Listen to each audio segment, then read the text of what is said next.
anything, I will cut you down. Yeah, Dominant Calamity Refill being purchased. So again, they're gonna send Kimmy to the top as well. Audio Bambi will be the backup. He didn't have a Farsight. Inside. Okay, if you Farsight in, Doran is ready again. Time revenge. They can't face check this. They are getting completely zoned out because of some great. Oh boy. Got the S drive, but there's the revitalize, so our stuff doesn't care. Kill back up. It was actually they need that mid tier 1. Yeah, they kind of do, but again, Turtle is up on the field, and that might give them a little bit of an edge, especially considering that Kimmy now has the Turtle buff, which is going to deal a little bit of true damage. That's going to help out every bit they can. Zoran gets an initial hit onto Soul, but again, it's Soul on a Uranus, not the best target, and even Zoran appreciates that. Yeah, and every time Zoran goes for the engage, you can see Dominus is ready to follow up. However, Evil's SG, they get the Turtle. They defended their structure, being almost takes out the tier 2. Now backup is coming in the form of Dawn. Goes to the time to bed, taking a lot of aggro damage. But so, oh my goodness, still alive. He'll be able to defend that tier 2 for now. What? How? Oh! Here comes Dominus though. There you go. Okay, so he pops up the Aegis. I'm pretty sure he has a Bloodlust. I'm pretty sure he has a Bloodlust, or at the very least a concentrated energy or something, because he is spell vamping really, really hard. I'm trying to figure out what it is exactly, but the rest of the team kind of rotating around his keep holding their position, waiting for particular catches from the side of SG and Dominus. We didn't even get to see the full combination because he did it so fast. How? You know what? I'm not gonna question it. Ooh. Dominus double kill, and there was the power of the Nana ultimate. Dominus still looking for more. Has that buff on him. There we go. Incandescent misses that sword spike. So lucky for Pokemon. Yeah, he's not gonna get one shot this time round. But how does Evil's SG get out of this position? Right now, they're basically even. However, Geek Fam has been getting more kills, but Evil's SG has been firing more proficiently on top of all the gold the Turtle has been able to provide. Therefore, now they're both at 21k. Nothing has actually happened. Yeah, I'm surprised they actually even go even network for both teams, despite Geek Fam having 7 kills too. But they're definitely getting more objectives in terms of how they manage their macro. He was actually slowing things down. But so they call out off the Aegis again. Just look at the damage. It's not gonna die. Is he? Oh, he's gonna die. Maybe not. It takes so long to kill him. That's what's so frustrating. But Geek Fam will be able to take top tier 2 as well as bottom tier 1 going over to Evil's SG. It's gonna be a win for Geek Fam every time they kill Soul if Evils don't utilize the time that Soul buys for them to make something happen. And coincidentally, there's nothing on the map. Evils cannot force a fight. Geek Fam, they win in the end. But just look at this death trap. Okay, they walk out. I was holding my breath there a little bit. Feast all of a sudden using the Rhapsody a little randomly. Gets spotted out there, but I think Evils and Geek Fam are playing the exact same game. They don't want to get caught. They're just looking for that really good engage. Yeah, I think if Evils gets caught out, Geek Fam will just snowball this out of control. But just watch them just standing next to each other. Yeah, this is just a very awkward stalemate because remember, Evil's SG, they don't exactly have ways of hard engaging in a 5-man team fight. Maybe in a 2v2, 3v3. But Geek Fam, on the other hand, that Kufra is becoming such a problem because but he is opening a lot of space. And again, there we're talking about Zoran finds the catcher, the person he wants, with Feeks right behind him. That is a lot of damage against Soul. Yeah, Soul just evaporated. So it seems like Evils actually will be boxed in their base again, just like game 1. Oh boy, this is not looking good. We know what's going to happen. It's going to be like a drag on for like 15 minutes, 17 minutes, and Geek Fam will have to use second floor to break and win. Yeah, this is the Geek Fam textbook. The bleeding has only just begun for Evos SG as Geek Fam looks to find another fight. Oh, this doesn't look too bad. Evos SG forced them out of the jungle. They take away Gargoyle, but I wouldn't say much has happened. Not enough happened for the side of Evos SG and Geek Fam. They knew it. They just knew they had to disengage from the fight. Yeah, and when the next fight, by the time the next fight begins, all both teams will have their ultimates and the battle spells ready. So it's going to be a full-fledged team fight. But Zorn Hunter's Revenge finds JPL. JPL, does he want to come in? No, he does not, because Sphinx is there. With the Sonana, he comes Flamethrower as well. Dominance goes in with the incandescence, and they will find the first kill. It's on to Farsa, but Zorn gonna lose that immortality. Can Evos actually follow up? Do they want to though? Nana with the ultimate Ozora, he wants to disengage from that. He'll be able to do so. Porimorph will turn JPL into a Totoro. But JPL goes out in with ultimate with taunt missiles again. Dawn dropping quite low. Does he survive? He actually survived. Oh my goodness, the Nana pass keeping it alive, but so is in maximum charge from the Kimi. Not enough Pokemon is here. The Devos actually wants to clean things out, and they will get to dominance as Zorbecky goes down. Zorn might be at the leaves over with the Timer's Revenge, but not enough to get out. Also, the split push bottom lane to take that inhibitor turret. Can he do so? Here comes the Feather S strike, and the Farsight will be able to successfully defend the structure, and Evos actually will take that first Lord. Really unfortunate there. Sadly, Zorn didn't land the Tyrant's Rage, which is so sad. He was just like a pixel hop, and he actually hopped over into Oh Dear Bambi. That was just unfortunate. Ooh, he was actually clawing back, and like you mentioned, if you are in a big deficit, you want to get even. Now also the Revitalize trying to fight the members of Evil. Actually not able to do so. At JPL, he found Fix, and Fix gets destroyed. Double kill for Pokemon. Yeah, really shouldn't be walking into dangerous territory there, but now Lord is coming to crash on through. They've evened out the goal differential. Now Evos is ahead by 2K, and Geek Fam is on the back foot. Oh, how the tables have turned for the side of Geek Fam. Geek Fam is playing this so well.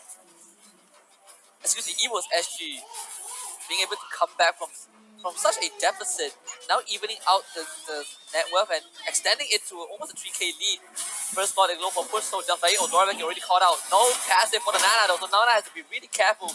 But the Airstrike is blown out the rest of Geek Fam. They've already took down one inhibitor. They go for the second one. Arts tries to do something with the ultimate, but there's nothing that he can do. JPL now is the one that's taunting Geek Fam, giving Zorn a taste of his own medicine, and Zorn can't even engage with the Tyrant's Revenge. Yeah, they can't get on top of anybody. It's just too difficult of a game for them right now, as they play very carefully in hopes that they don't get caught out. Evos, on the other hand, they are in prime position. They've hit their peak now, and you can see the graph how much of a big skewer that one fight was. Yeah, and Dominus can't really just 100 to 0 Pokemon anymore, because not just because he had Purified, but also because he bought the Rose Gold Media. The extra shield and resistance gonna help survive in those crucial fights. Geek Fam.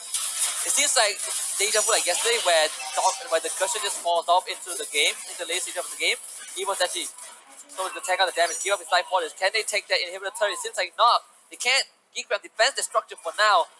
He was actually gonna look for reset. Zorn now being compromised. Ozora Becky not in a good spot. Better aspect comes out. Ozora Becky tries to stop that ultimate. Managing to kill off the Farsight with his own ultimate, and now Zorn with a re-engage to take out the immortality from JPL and force Evil's SG to retreat. So Geek Fam, they hold on to their base. I did not expect Farsight to die just like that. Well, you can, if you do full magic damage, then yeah. Ooh, Lightning Trunja, Clock of Destiny. Man, he does not care. He just wants to be, I want to be relevant, and I'm going to deal damage. And now, rest of the team, Evos SG. This has now become a stalemate. Yeah. A very clear stalemate. You need the next Lord. They really need, this next Lord is going to be really important for both of these teams. Looks like a game pause has happened. That's going to be 3 pauses of the day. Yes, 3 pauses. Gotta have a tally. Yeah, gotta have a tally. Just it's always do it on the green screen so that every single time in the background you just see the tally get wider and wider. You know what this reminds me of? What? You know, like when you watch television, right? Like for example, your Astro, like TV 1, 2, 3, and then for example you're watching a cartoon, right? And then it reaches a climactic moment, and it just cuts to an ad. Apollo. Yes, that's the one. I was thinking of it for so long. Oh my goodness. All right, apologies for the jokes and all, but yes, this is an in-game pause. Hopefully none of the players are having technical issues. We're not too sure what exactly is going on, but don't worry. We'll get right back into the game as soon as possible. But for now, enjoy some really terrible jokes. But I wonder Evos, they managed to even things out, right? They were not able to take all 3 inhibitors, The bottom lane one, fortunately for Geek Fam, still stands with 10% health. But how do these both teams? Where do these both teams go from here? Honestly, it comes to end game already. Like mid game was very much in control of Geek Fam, Yeah. and Geek Fam was looking to get to that late game as soon as possible before Evos was able to do anything about it. Just like in game one, that didn't go out too well. Yeah. They get caught out. A big fight happens. Bam. Complete change in mindset because now you've lost a lot of your structures. Evos is in control of your jungle, and I think at this point both teams are kind of looking to kind of contest with each other. However, it's really dangerous for Geek Fam to go onto objectives because Farsa is such a pain when everybody is just all in one place. Yeah, and I think Geek Fam right now, what they want to do is to regain control of their side of the map. And props to Ozora Becky catching out that far side with the ultimate. Yeah, that was really We were nice. wondering if it can reach, but apparently it can. Yep, all the bounces all the way and somehow got him. But yeah, I do think that. He wasn't in max range as well. He was still like a little bit in the circle. Yeah. Okay, he measured it just right, just right. But yeah, both teams want to get this Lord, and I think it's gonna be so difficult because Evos wanted to win. However, they need to get a pick. Yeah. Because they can't really engage. If they sit on it, they get engaged on. It's not gonna be too fun. Yeah, and for the side of Geek Fam, they can just force the fights. And the fight that they gave Evos the lead back was Geek Fam not able to get the engage off, I think. Yes, just kind of whiffing it a little bit, and they get really punished for it. But I think Geek Fam, as of right now, I feel like it's going to come into a point where both teams are not going to go on Lord just because they're so scared of each other. Oh, yeah. And there's no way to really contribute to the minion wave push to ensure that you guarantee, get a tower or at the very least, what do they call it? The crystal, threaten the crystal. Threaten the crystal. Yeah, I think if they want to do that, we'll see what happens because the game is ready. But I think if both teams want to accomplish the same thing, starting from Evo's SG, it's going to be sending. They should send Soul to the bottom lane to draw attention and hopefully force Geek Fam to defend that last structure. Because if that inverter turret goes down, Evo's SG will have such a massive advantage in controlling the map. But Becky and Freaks being spotted out. The glowing wand is burning them down. Yeah, I think Evo's SG has got them in a really good position because Vamos hasn't shown himself. He's going to show himself right now, and this is going to be the call where it's like, all right, we need to start taking control over this entire lane. Take everything in the jungle. If anybody is out, look to fight. Yeah, bottom lane that is the biggest objective because if they get the bottom lane, they wait for one wave to crash and they'll be able to take Lord. But Zorn jumps in, 5 JBL, DPS, ejection, tosses it back by the airstrike. A lot of damage onto the Kufra. He cannot die, but he'll lose that first life. Here comes Ozora Becky though with that ultimate. Oh no! Oh dear, Bambi dies as well. But it's going to be a mega kill for Pokemon. Oof. Oh my god, another damage. Ooh, that damage. Lun was like, I'm out, bird form, away. They trade 1 for 1, which honestly is not too bad because now that Zorn is gone, they don't have an initial gager. Now, Geek Fam, on the other hand, they have the damage. They just need Dominus to somehow get on top of Pokemon, or at the very least get rid of Lun. Oh my goodness, the Nana damage, you really cannot underestimate the amount of burst because it's not even about the burst, it's just the fact that she slows you down so you can't run away. But both teams are going to wait for their members to come back. Udio Bambi 5 seconds away, Zorn will respawn right now, so we have to deal with Arts, but at the same time, Fix is nearby. This is sad. And I think Arts is just like, at this point in time, just like, all right, I'm just going to build up my damage. And now Arts is trying to turn it around onto Lun, but Lun can get on out of there. He pops the ultimate. He's going to re-heal as much as he can, but it's getting denied here. It's becoming a little bit difficult. He's sweating, and he has to get out. Maximum impact does not hit.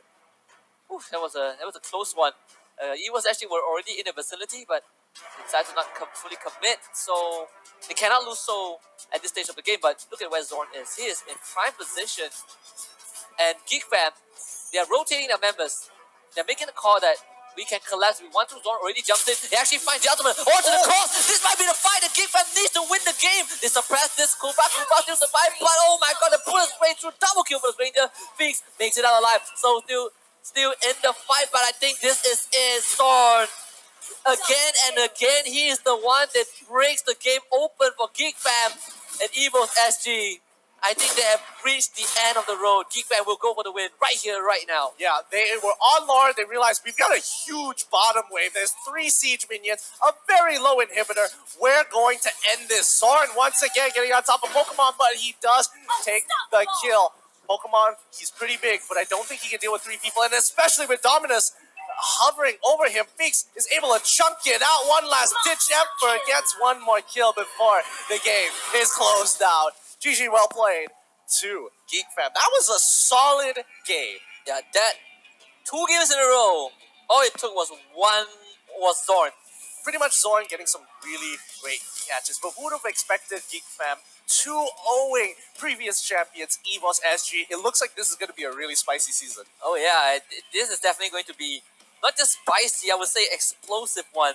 With new contenders, with ex-champions, we have top three, a team that scored top 3 at World Championship. We have all these big teams, but it seems like none of these teams are following the script. Season 3 champions beating Season 4 champions 2-0, but EVO's beat told up 2-0 yesterday, so... Looks like a lot of teams are fluctuating and are willing to change. I can't wait to see them adapt even more later into the season. Let's look at some of the statistics and kind of understand where exactly this damage is coming from. Because a lot of their item builds, again, nothing too out of the ordinary here. Lund does have Divine Glaive. Is there any MR? There should be MR. And Arts decided to go for the Oracle. Kind of an interesting option. I would have expected him to go for something like the Athena Shield, like how Feeks decided to do it. And apparently it helped him out a little bit because he took 2 hits from Lund and was still able to walk. Oh my goodness, I think for EVO's SG, the move to contest Lord was correct because all they needed was, they don't even need Lord, they can just get enough pickouts and go for the final push. But Geekman identified that and they immediately set up camp. Zoro was waiting 10 seconds before the move from EVO's actually even happened. But this will be the highlights from game 2. Pretty intense game, the most intense we had so far. Yeah, and both of them playing a very solid, clean game. They're looking for textbook plays, looking for ways to turn around. And I think in not a lot of games you can see, people coming back from, at least a 10, not even a 10K, at least a 4, it was 6K. It was 6K, yeah. It was a 6K goal differential in favor of Geek Fam. Not a lot of teams can come back from that, and EVOS did a really, really good job holding their ground, turning it over, getting the lead. However, that final fight, so well done. Zorn just made sure he was always making these plays. Yeah, and also not to take any credit away from Ozora Becky, he defended his team from EVO's aggression 2 times by bursting down one of the cores. First time the Farsa, second time the carry, and that really limited what EVO's actually could have potentially achieved in those situations. And it's just really good understanding of what Nala can do. Super good understanding. Definitely agree. And I would like to see more. I would like to see a little bit more of it. But however, this is only a best of 3, so maybe playoffs. We're just gonna have to wait and see whether that goes on through. Maybe we'll get another rematch there. Hopefully they're in the upper bracket so that we can see it twice. I don't know. I'm really excited for this playoffs and this season to kick off some more. Yeah, it's only the first week, but I felt like we're already approaching playoffs. Yeah, I mean, a lot of these teams have grown so much, and it looks good to see that they are playing some very clean, very textbook, very calculated MLBB. Yeah, and I think this 2-0 is kind of a reminiscence of yesterday where EVO did it to Todak, and people were like, oh my goodness, what is going on? But it seems like the Tigers have been tamed today by the Geeks. Now, we've got a couple of things to give you guys later in today. We're waiting for our producers to give it. You guys, if you haven't guessed it yet, you can just drop it in the comment, and in the comment section down below. And I'm pretty sure some people have already been like, "What?" A lot of people have been asking, how do I get it? Well, guess what? Watch the stream. Watch the stream. Yeah. Yikes. Yikes. That's some solid advice.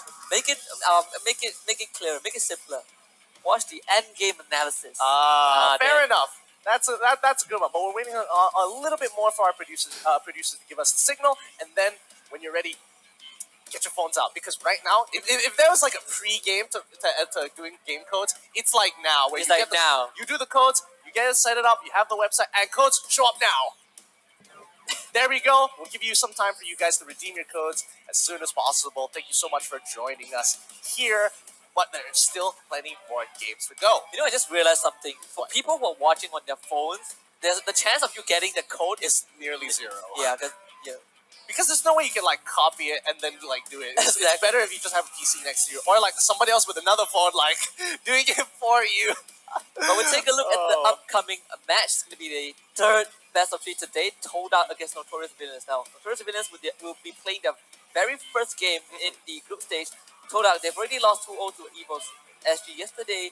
They need to bounce back. Yes, they do. But in the meantime, we're gonna go on a short break, and you guys can enjoy your codes, enjoy your rewards. Remember, you are watching the MPL Season 5 MYSG, sponsored by our official digital telco Udo, and brought to you by EGG Network as well as.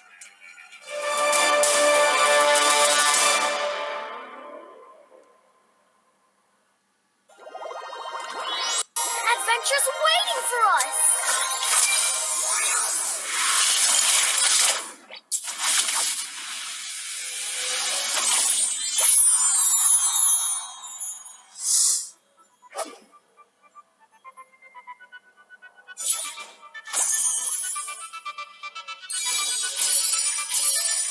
Bring it to Pupsy again! An ally has been slain. Legendary!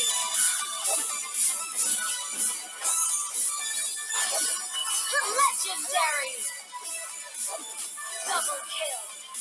Our turret has been destroyed. Legendary! Request double kill! Legendary! Double kill!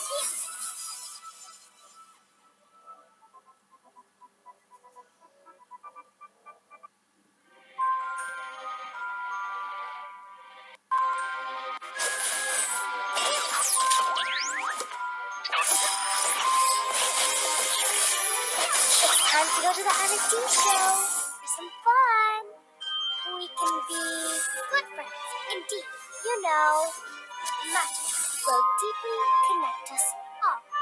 Come on, let's play some games, please. First blood, double kill. Triple kill, mega kill. Monster kill. Shut down. Legendary. Double kill. Has been destroyed. Maniac.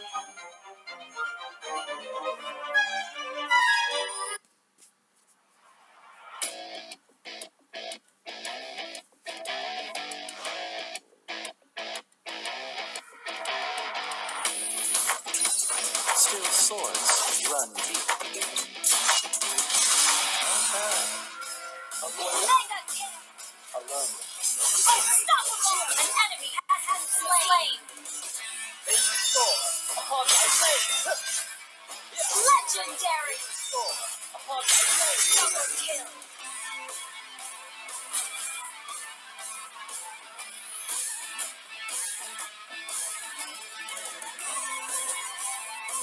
Excellent.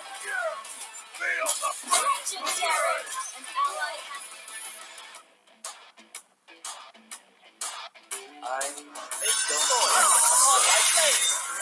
Your turret has been destroyed. Legendary. Double request backup.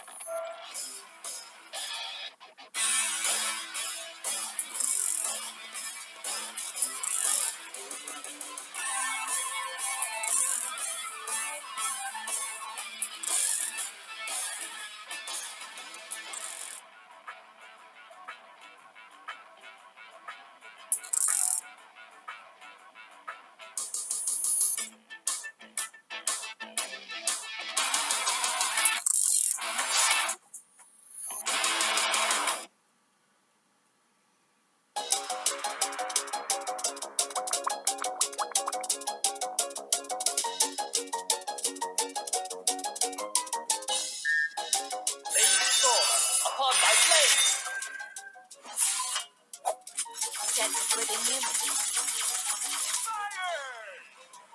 Am I scary? Don't worry.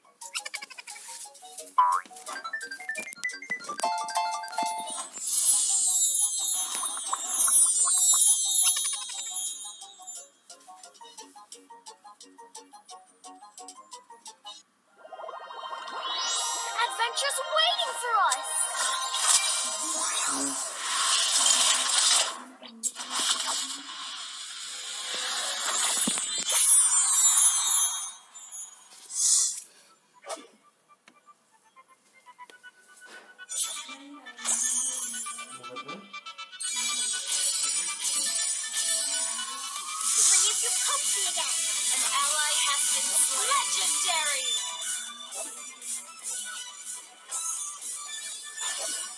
Legendary. Double kill. Our turret has been destroyed. Legendary. Request double kill. Legendary. Double kill.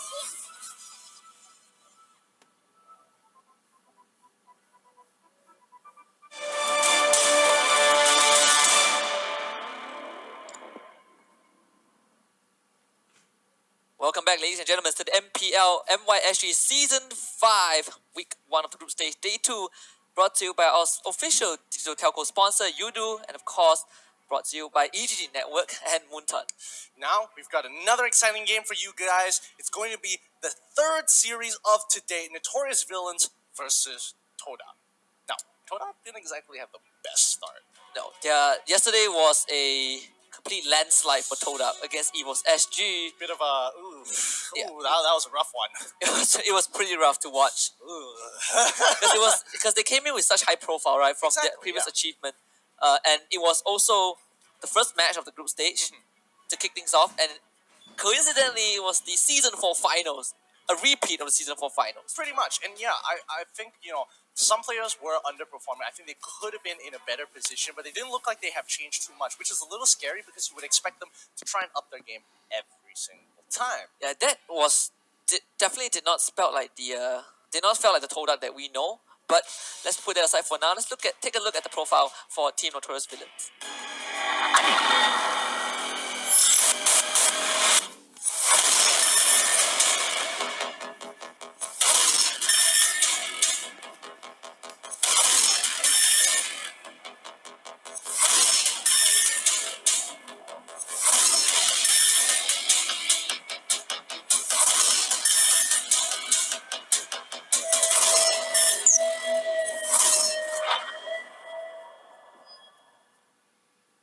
And these are your competitors going up against Torak today, the Singaporean team from the qualifiers who have changed up their roster just a little bit.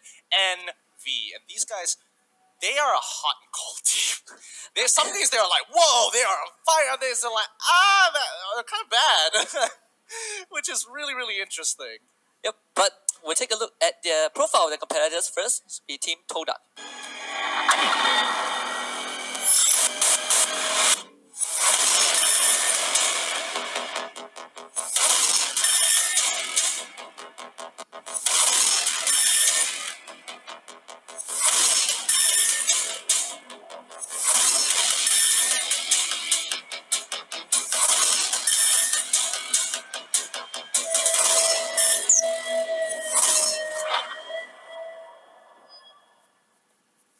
I gotta say, Todak wants you to focus on the masses that they've gained. Everyone who has good biceps are literally pointing.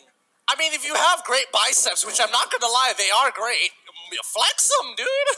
Flex them. I mean, even previously with SMG, I'm pretty sure it was like Rachel who was just like, straight up like, whoa, man, check out my jacked forearms.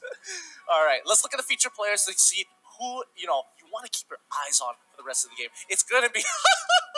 Oh boy, I phrased that terribly wrong. It's gonna be.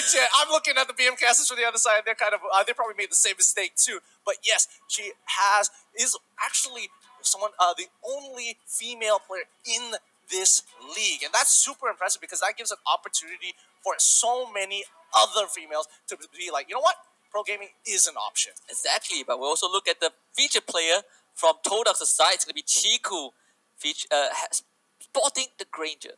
And remember, Chiku is some of the youngest when he first came into the MPL. So again, a lot of messages being brought about. If you're a female and if you're young, hey, might as well join the MPL because you have an opportunity to. But Chiku overperforms every single time. Yeah. He has been pretty consistent. And that is the scary part, right? Overperforming. Sometimes you don't really want to. Oh, I'm sorry, I'm too good at the game. Oh no. But I feel like it does affect the the mentality of a player when you constantly overperform. It's not to say that having good performance is bad, but you kind of if you go overboard, there are times where you end up thinking, I need to take risks that you just didn't need to take. Is it risk or is it limit testing? Limit test. Okay, there we go. Limit testing. There's a better term for it. Limit testing. Limit testing is a little bit of like a Yeah. It's either you're intentionally you're straight up inting or like Yeah, it's either you grief or it looks good. It looks Yeah. it's a give and take. It's a good 50-50. But I think with Chiku here yesterday we did see Evos SG really punish him for trying to limit test sometimes, or even when he doesn't want to limit test, they're making sure that he feels enough pressure so he doesn't have enough space to move forward. And I think once Torak are back into the motion of things, I'm confident Chiku is able to start hard carrying again. However, Envy isn't going to be a simple pushover. Yep, we'll take a look at the draft because they are ready. So let's jump right in. Game 1 between Todak and Notorious Villains. I'm actually pretty excited to see this because I don't know if Todak if Notorious Villain is feeling a little hot today. If they are, this is going to be a pretty exciting match because again, we have Kolia on the other side directing, pulling the reins for Your the team. team is Todak banning. start off with a Harith ban. Yeah, I think Todak, the theme for Todak today is just to bounce Your back team because is yesterday was starting the season with taking that hard of a blow is definitely damaging to a team that they can't bounce, that does not have the fortitude. But knowing Todak, they've been through way more than yesterday. Absolutely, they've been under so much more pressure. I don't want to say that they're complacent, but again, it's just the beginning of the season. The objective is to get into playoffs and at minimum top eight. 4. Top 4 because you want to Top be in 4 that is upper bracket, bracket. yeah. Yeah. But You wanna- playoffs is top 8. You have 80% chance to make it through the group stage. That's all I'm saying. Ooh, 80% chance. The odds are stacked against you, apparently.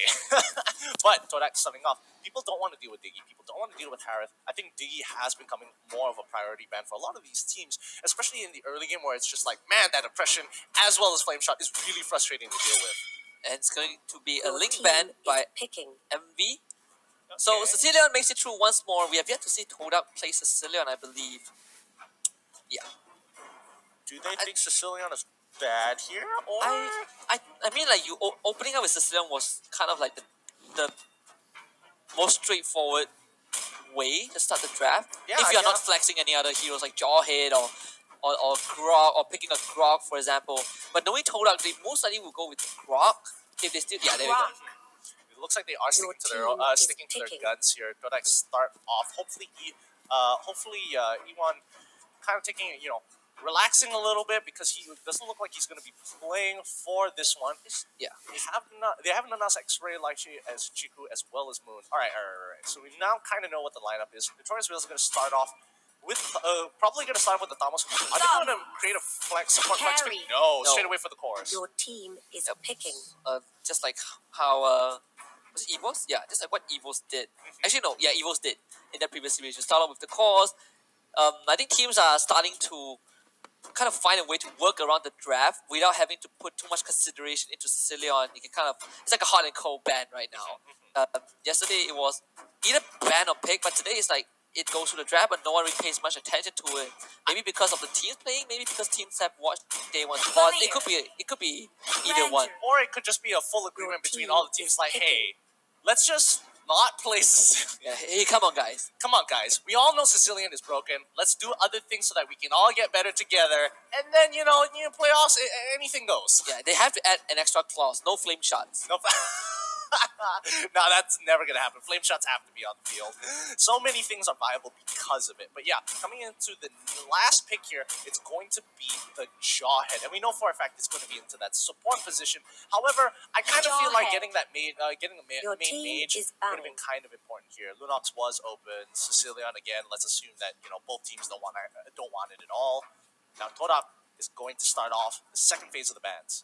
Yeah, I think for Todak, they just need to look at the mage pool. And I'm looking at maybe Lunox, unless they still want to ban Sicilian because Notorious Villain can still pick that up. But Your they'll team prioritize is the ban onto the Kufra. I think it's a good idea because, again, Envy doesn't have a tank, and if Torak decides to go to ban a mage of any kind, it's going to limit their own mage pool as well because, again, Valir is going to be into that support section and not as a main mage. I was wondering if Toda would pick up the Chang'e again because it was the staple of their composition. The Boon staple? Yeah. Yeah. That is true. They could, but again, Chang'e isn't as good as she used to be, and a lot of other prominent picks have just become even more powerful than her after so many patches. It's kind of sad, but it's also kind of good because like seeing Chang'e every game was kind of like that constant ultimate. ooh. Because for Moon I think the most played hero for him was either Chang'e or Lunox, right? So Lunox out of the During when M1 or M1. M. Most played actually. Is he the most played? I'm not entirely sure. Oh What? wow! Oh. They're bringing up Masha. Yes. They're holding up Hanzo. Let's This is go. Toda, Oh, that's not fun. Hayabusa. Different ninja, okay. All right, fine. Different ninja. But I'll take the this- Shinobi any day. This is Toda. Split push comp. I Let's feel Toda go. again. I'm ready to see the split push comp, especially after seeing like 2 textbook games previously. I am ready to see anything else but that. Yeah, and Toda is one of the teams that does that Mhm. the best. It's either they're one of the wonkiest team in terms of how they what is it wonky, but how they approach the game. I would say because I think we did give them a lot of praise during M1 for how they manage the macro and how they somehow can always come back from a deficit by splitting the map apart. And with this draft, it's pretty clear that Toda wants to do that again. I guess, but it's gonna be tough. But hopefully, we've been waiting for it. It's time for the Tom video. Let's see what these guys have to say to each other. So Toda, you guys have gotten the number 3 in M1. It's very impressive already. Untuk Kolia tim NV, saya harap dengan kau tak tukar tim ni kau boleh menang. Oh man, sarcastic claps to an actual burn. Ooh, that's just if you have the last say and you have a sarcastic clap, well played. But if you don't, I mean, to be fair, them getting top 3 in M1 was a fact. yeah, it is. But the sarcastic laugh, just the Kolia classic. He looks into the camera and it's just like, I really don't care. Top 3, who cares, right? But the game is ready though, so we'll see if that comes true. Kolia gotta walk the top now. I do want to see how Toda kind of wants to play the split push composition because we've seen Chiku do it before. Chiku do it many times before. However, I still do believe that the previous Axis was the best at split pushing in our region, and that they gave a lot of tips and pointers to Toda to kind of like improve their gameplay. However, I want to see how risky they're going to go because again, Masha has been hit with some really big nerfs, and she won't be able to be as split push heavy as she used to be. Oh no, Sam's in trouble, taking a lot of damage here. It's Nanas gonna die. right on top of him. First blood going over to Toda. Yes, baby, this is Toda. This is a Toda that I'm feeling right now.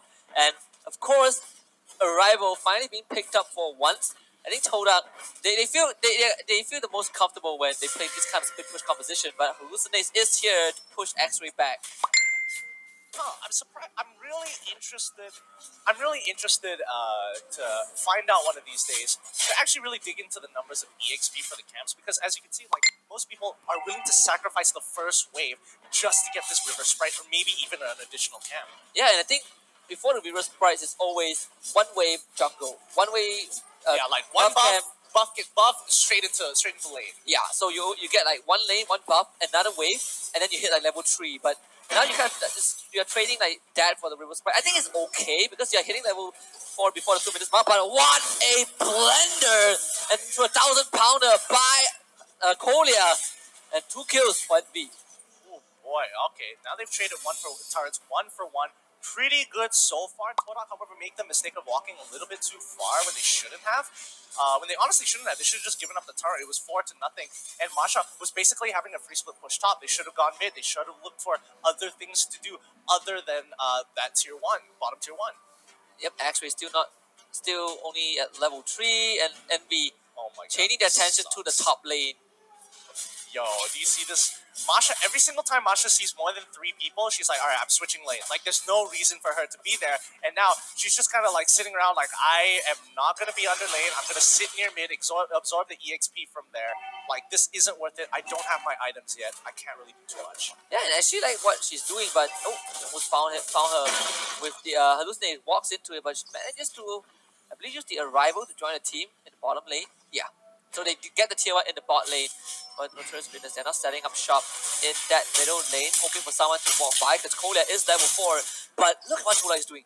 They are going for a counter jungle. So they'll run into the Tamus. They're going to try to kill him out with the OG Shadow Q, and Xian is blinded. Not able to do much, but he somehow still survives that. He is so confident. The moment he had Vengeance, Vengeance was up, so he's like, don't worry, guys, I'm not going to die. You do what you need to do, I'll buy you some time. And now they have priority over Turtle, and now Todak needs to figure out, do they want to contest this? It looks like they don't really want to, but, you know, Lychee has given enough information. Oh, hopefully he doesn't die here, but the extra dash does pull him to safety. Oh my goodness, that was so close. If he died, Envy would have tried to open up the map immediately, but guess what? They found Moon. What a flick from Kolia to push Moon back into Swan, and Swan will find Moon as well. Trying to go for the eject. Then definitely is going to die. Moon now trying to dash away with the Rondo, but Chen is there. They will both jump onto him, and Moon gets sent back to the moon. Oh boy, unfortunate indeed. It looks like Kodak has been caught off a little bit, and towards Violence looks like it's a hot day for these guys. Now Chiku, he hasn't come up online yet, and Kodak is just buying time to allow both Masha as well as Chiku to get their items to be efficient. But considering what the state of the game is, eventually there's not going to be a lot of objectives on the map to take, considering how fast both sides are just trading them. Like, take my bottom, I'll take your top. You take my bottom, I'll take your top. Yeah, and Kolia has zero chill. The moment he sees Todak around, he just jumps on it. Envy, they've been moving around as a unit for the entire duration of the game so far. They're going to toss Lychee back. Lychee uses a wild shot, great stun onto Swan, but it's enough damage though. Another flicker from Swan, so he's going to survive there. The death from Nana not really enough, but great push by Nana to push Kolia back. Here comes X-Ray trying to fight Swan, but nerf onto Masha, not giving her enough damage. Lychee now in the best spot, and we finish off by the carry. Hallucinates flicker, dodges the pushback by Nanas, and will take the kill for himself. Envy, what a play. Hallucinates, really good player here. Oh, the Rebels coming through, but Chico does notice this. And the rest of, X-Ray notices it. They're going in. He's going for the 2v1. This might be really, really good for him. Chico doesn't have any items, and so does X-Ray. Both of them get chunked out pretty much to half. Instead, he is confident. Yeah, and Envy, they're finding the kills, but Total are kind of finding the objectives across the map as well, so still not in the best spot, but they need to kind of watch out for Envy, because these kills can translate into a big item lead. They're now getting ganged on by the OG Shadow Q, but not enough to be killed off. Finally, Chiku will get that credit. Swana trying to run away, slowed down by those shurikens, but damage wasn't there to kill off this Jawhead, and Chen will get a very easy turtle. Yeah, really nicely done. It also helps. It also helps the fact that the passive, as well as both buffs, were on top of her. So even though they did try to go, Nanas tried to go for a cheeky steal there, still not going to be enough. That true damage. Oof! Look at that! Look at that! Oh, so much value. One of those mysteries of the world that I would never understand. Why are you giving this much true damage? Hey man, it's carry things. It's carry things. But yeah, Todak playing on the back foot now. Another flicker into the Hurricane Dance. Nanas is dead. Like, he's trying to provide assistance, but it's just not going to work out. Ah, yes, another catch indeed. These flickers coming out from Polar, he's really using his flicker super efficiently. The moment it's off cooldown, he's looking for a play to turn it into Tolak's favor, and I think Envy are really invigorated to actually beat the third place world champions. Third place in the world champion. The bronze medalist in the world exactly. championship. The bronze medalist in the world championship. It's actually hot. Oh boy. Corrosive sight now on X-Ray. Is that first item rush worthy? I don't feel like it's as good as people would. Maybe their thought process in Kodak is that since the state of the game is at this point, might as well we just build items that allow us to split push as fast as we can. Chico and X-Ray, they're sticking together. No. Set's in trouble now. His ult's gonna run out really, really soon, and now he's going Kodak to be pulled out. X-Ray, can he get a kill? No! Into the tower he goes. Oh my goodness, Kolia was able to just nudge him. That mini stun was just enough, but the fight isn't over. Swan pulls, throws the nuts over into the flame wall, and Jen is having the time of her life as she's cutting down Lychee, forcing him to back off. Oh my, and Envy, they are tearing Kodak apart. This is... I know I said this yesterday where I did not expect Kodak to go down to it was actually like that, but I'm going to say this again. Envy are doing the same thing, so Chico got a kill onto Xian. I mean... Xian, but it doesn't really matter.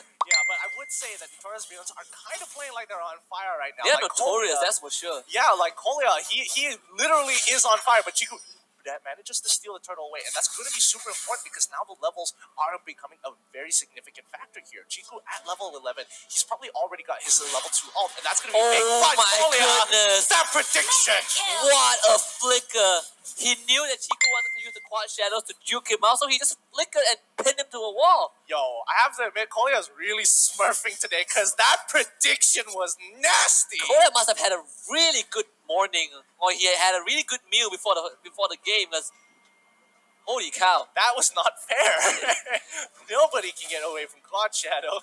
Oh boy. But yeah, looking at where they are right now, Torak is definitely playing on the back foot. 5K goal lead going over to Taurus Villains. Torak is still able to kind of maintain that 5K only because of their efficient farming. Yeah, we've seen Todak come back from a deficit as much as more than 10K. So they're definitely one of the teams that we don't count out yet, just by looking at the goal deficit. But in terms of how Notorious Villains are playing, that deficit might be more than it seems for Todak. Yeah, it looks like Swan did get that, but did get that late over. Oh boy, he is making sure both Masha as well as Chiku won't be able to do as much damage as they would like. Same goes for Moon, but Oh, what a flame shot to cancel that recall. okay, I think that just bought them a little bit of time here because now Envy wants to keep control around the area. Unfortunately, it doesn't force them to back. Okay. Now it's starting to get a little colder. What a weird flicker, but Nuna's Oh. flip on the pack. Another flicker into Moon. Moon gotta get out with the rondo, and he does. Here comes the death to Nana. Swan does have the immortality, though, so he will come back to life. Chiku with the OG Shadow Kill trying to stay alive, and he will with the Quad Shadow. He gets out, and now actually comes in for the collapse. The Marsha is here, but he's taking so much damage. The Marsha actually dies. The Jawhead is there. The smart missiles that the Notorious will collapse on the Toadal. They do lose Swan, but Toadal lose too. What a setup here. The fight goes, it didn't look too good for Notorious Villains initially, but after trading a couple, all of a sudden, Jin coming from the back line, comes right through, cuts both of them down, and that's the problem with their composition. Chiku! Oh, he wants to break it. Nanas in the back line, pushing them back, but he's wow. going to be going down. The Shadow Kill! It's not going to be enough, but they trade 2 for 4. I think this might be it. They're going to be looking to break this inhibitor here. It's so free. Go for it, Jin. Oh man, Nunas had the right idea. He was ready to throw his life for that, but only under the condition that both Moon and Chiku survive. Unfortunately, Moon dies, so the first villains, they have a pretty good window to get the objective or at least secure the area around Lord, because only Lychee is around to pose a threat, but you have Xian there. The first villains can get that Lord, no problem. First Lord going over to Notorious Villains at 35k in comparison to Kodak at 28k. I would say it's a little bit late. It's a little bit late to grab up the Lord, but they've profited so much in other areas. They've taken almost all the structures. Mid inhibitor is already down, which means that Notorious Villains just have 2 more inhibitors to break and maybe force Kodak into a fight they cannot win. Yeah, and Toda had been avoiding taking fights for almost the entirety of the game because they know that their strength is splitting the map apart. But Notorious Villains, because of how much pressure that they're putting onto Toda can't even split push. Okay, good Guardian's Barrier to initially block it. They already have the Death Sonata to chunk out the minions a little, but again, they got a wave clear right here. Olia, 20 seconds into the flicker, but Notorious Villains, it seems like they want to go for the end straight away. The Lord still pretty healthy. Toda got to defend against this. The fire comes in from the valley. Here comes the OG Shadow Kill. Can they get any kills in return? The Hurricane Dash actually knocks Chico back. Chico does die, but they will trade Cole's immortality in return. Oh! Double kill though for Chen. And this carry going off. And somehow, Notorious Villains, all 5 members still staying alive. It's going to be Toda 3 versus 5. Really good play, really good play. I mean, Kolia was initially there to be the disruptor, but however, Boche as well as Hallucinates created a phenomenal team fight there. They're going to try and end this as soon as possible. Envy take game 1 against Toda. What is happening? I mean, Envy was pretty much on fire there. I'm not going to lie. Out of all the flickers, I think Kolia missed 1. This one, yeah. I think he missed the second. No, he missed 2. 1 at bottom lane as well, and then after that, Xian came in with a Jawhead and then Flicker. But Kolia, wow, that prediction really that took me away. I literally jumped a little bit when I saw that happen. That was nasty. I can't say too much about Todak because again, they were looking to play a very unconventional comp when you play a split push, having a 1-3-1 split push composition is very risky and difficult to pull off because your split pushers are very item hungry. Yeah, and they never got to that point. The first item, of course, is Scythe. I think he only had the Demon Hunter Blade when the game ended. But we take a look at the stats for game one. It was a quick one for Envy. They dispatched Toad like how Evos actually did to Toad. I'm not gonna sugarcoat it. Yep. It was a tough game here. And yeah, X-Ray, he did go for the Process side as well as the Demon Hunter side. Personally, I don't particularly like this build only because that means you're looking to fight people at a certain point in time. Yeah. I would have rather gone straight for the Windtalker so you get some extra split push and allow Chiku a little bit more breathing room. But I do feel like there were a couple of mistakes. A couple of mistakes coming from Torak were interesting, but I'm not going to go too deep into it for now. Right now, we're just going to bask in the glory that MVP is feeling really hot right now. Can they keep it up? Because usually they win game one and then game two they get a little complacent. Then it gets a bit awkward. Torak might just take this from under the rug. Yeah, and hopefully that's the case for Todak if you are a Todak fan right now. But if you're an Envy fan, you should be super happy that it was such a convincing win against Todak. And I know we've said this a couple of times, but but Envy is up against the bronze medalist in the World Championship. Yeah, and so again, I think with the title already, a lot of expectations has been set. But remember, this is still early in the season. Even if the Torres Villains 2-0's Todak still has an opportunity to make it all the way into the playoffs and maybe even hit top 4. Yeah, but also if you're Todak, you have to kind of keep track of the scores as well, because Yeah. even if you lose, you gotta at least take one game off to minimize the chances of you being knocked down to the bottom of the barrel. And also so that MV doesn't get 3 points. 3 points as well. Oh, yeah. Yeah, that would be really. Oh, sorry, 2 points. 2 points. 2 points, not 3. That was a different calculating system. But yeah, so far it has been a pretty good game so far. I'm excited to see what Todak. I want to see them. I did say I'm realizing now that when I did mention it earlier that I wanted to see them play a different style, they did. They did. Didn't work out. A more efficient style. Yeah, because yesterday I specifically say that I want to see the Todak from World Championship, right? But we take a look at the highlights first, where we continue discussion. But yeah, I want to see the M1 Todak, because that Todak was probably the biggest surprise if we put aside all the underdogs in that championship alone. We managed to hit top 3 when most people were pinning their hopes on Evo's SG at that point, and didn't really work out. Maybe it's the start of the season. Maybe they're just kind of warming up, right? Against Evo's SG, who came in pretty strong. But after game one against Envy, I felt like there's a bigger underlying issue than just Toda being Toda. I don't know. I feel like they haven't grasped.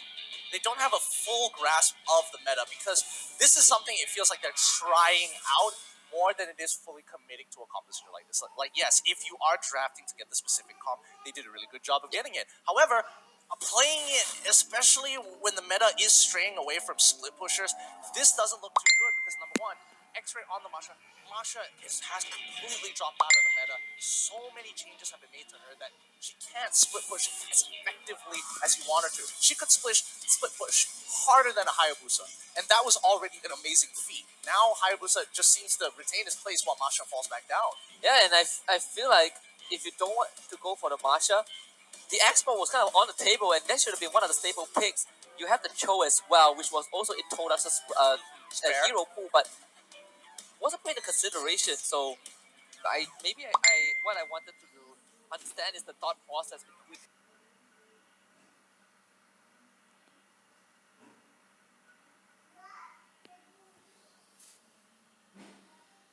Daring! Double kill!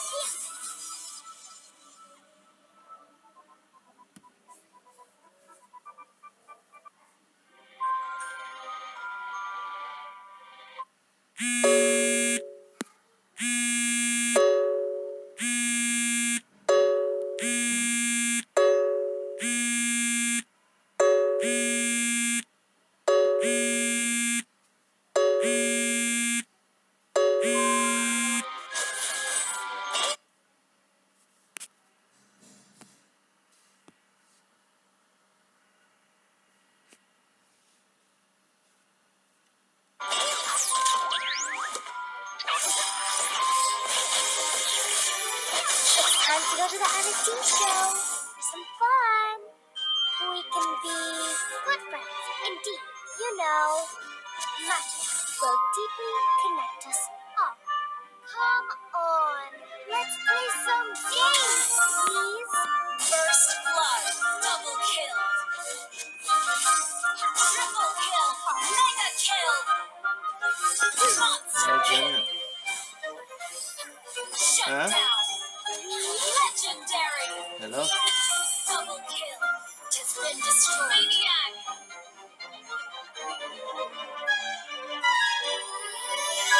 Hello, ඇහෙන්නේ නැද්ද? Download for free. Mobile Legends. ඇහෙනවද? Bang bang. මොකද කරන්නේ? Hello? Still swords run deep. Mega kill. Unstoppable. An enemy has been slain. Legendary. Ninja මෙහෙට යන්නකෝ.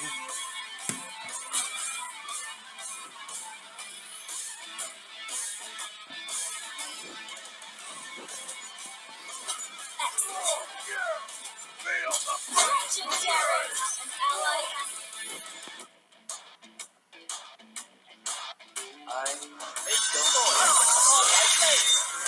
Your turret has been destroyed. Legendary. Double kill. Backup.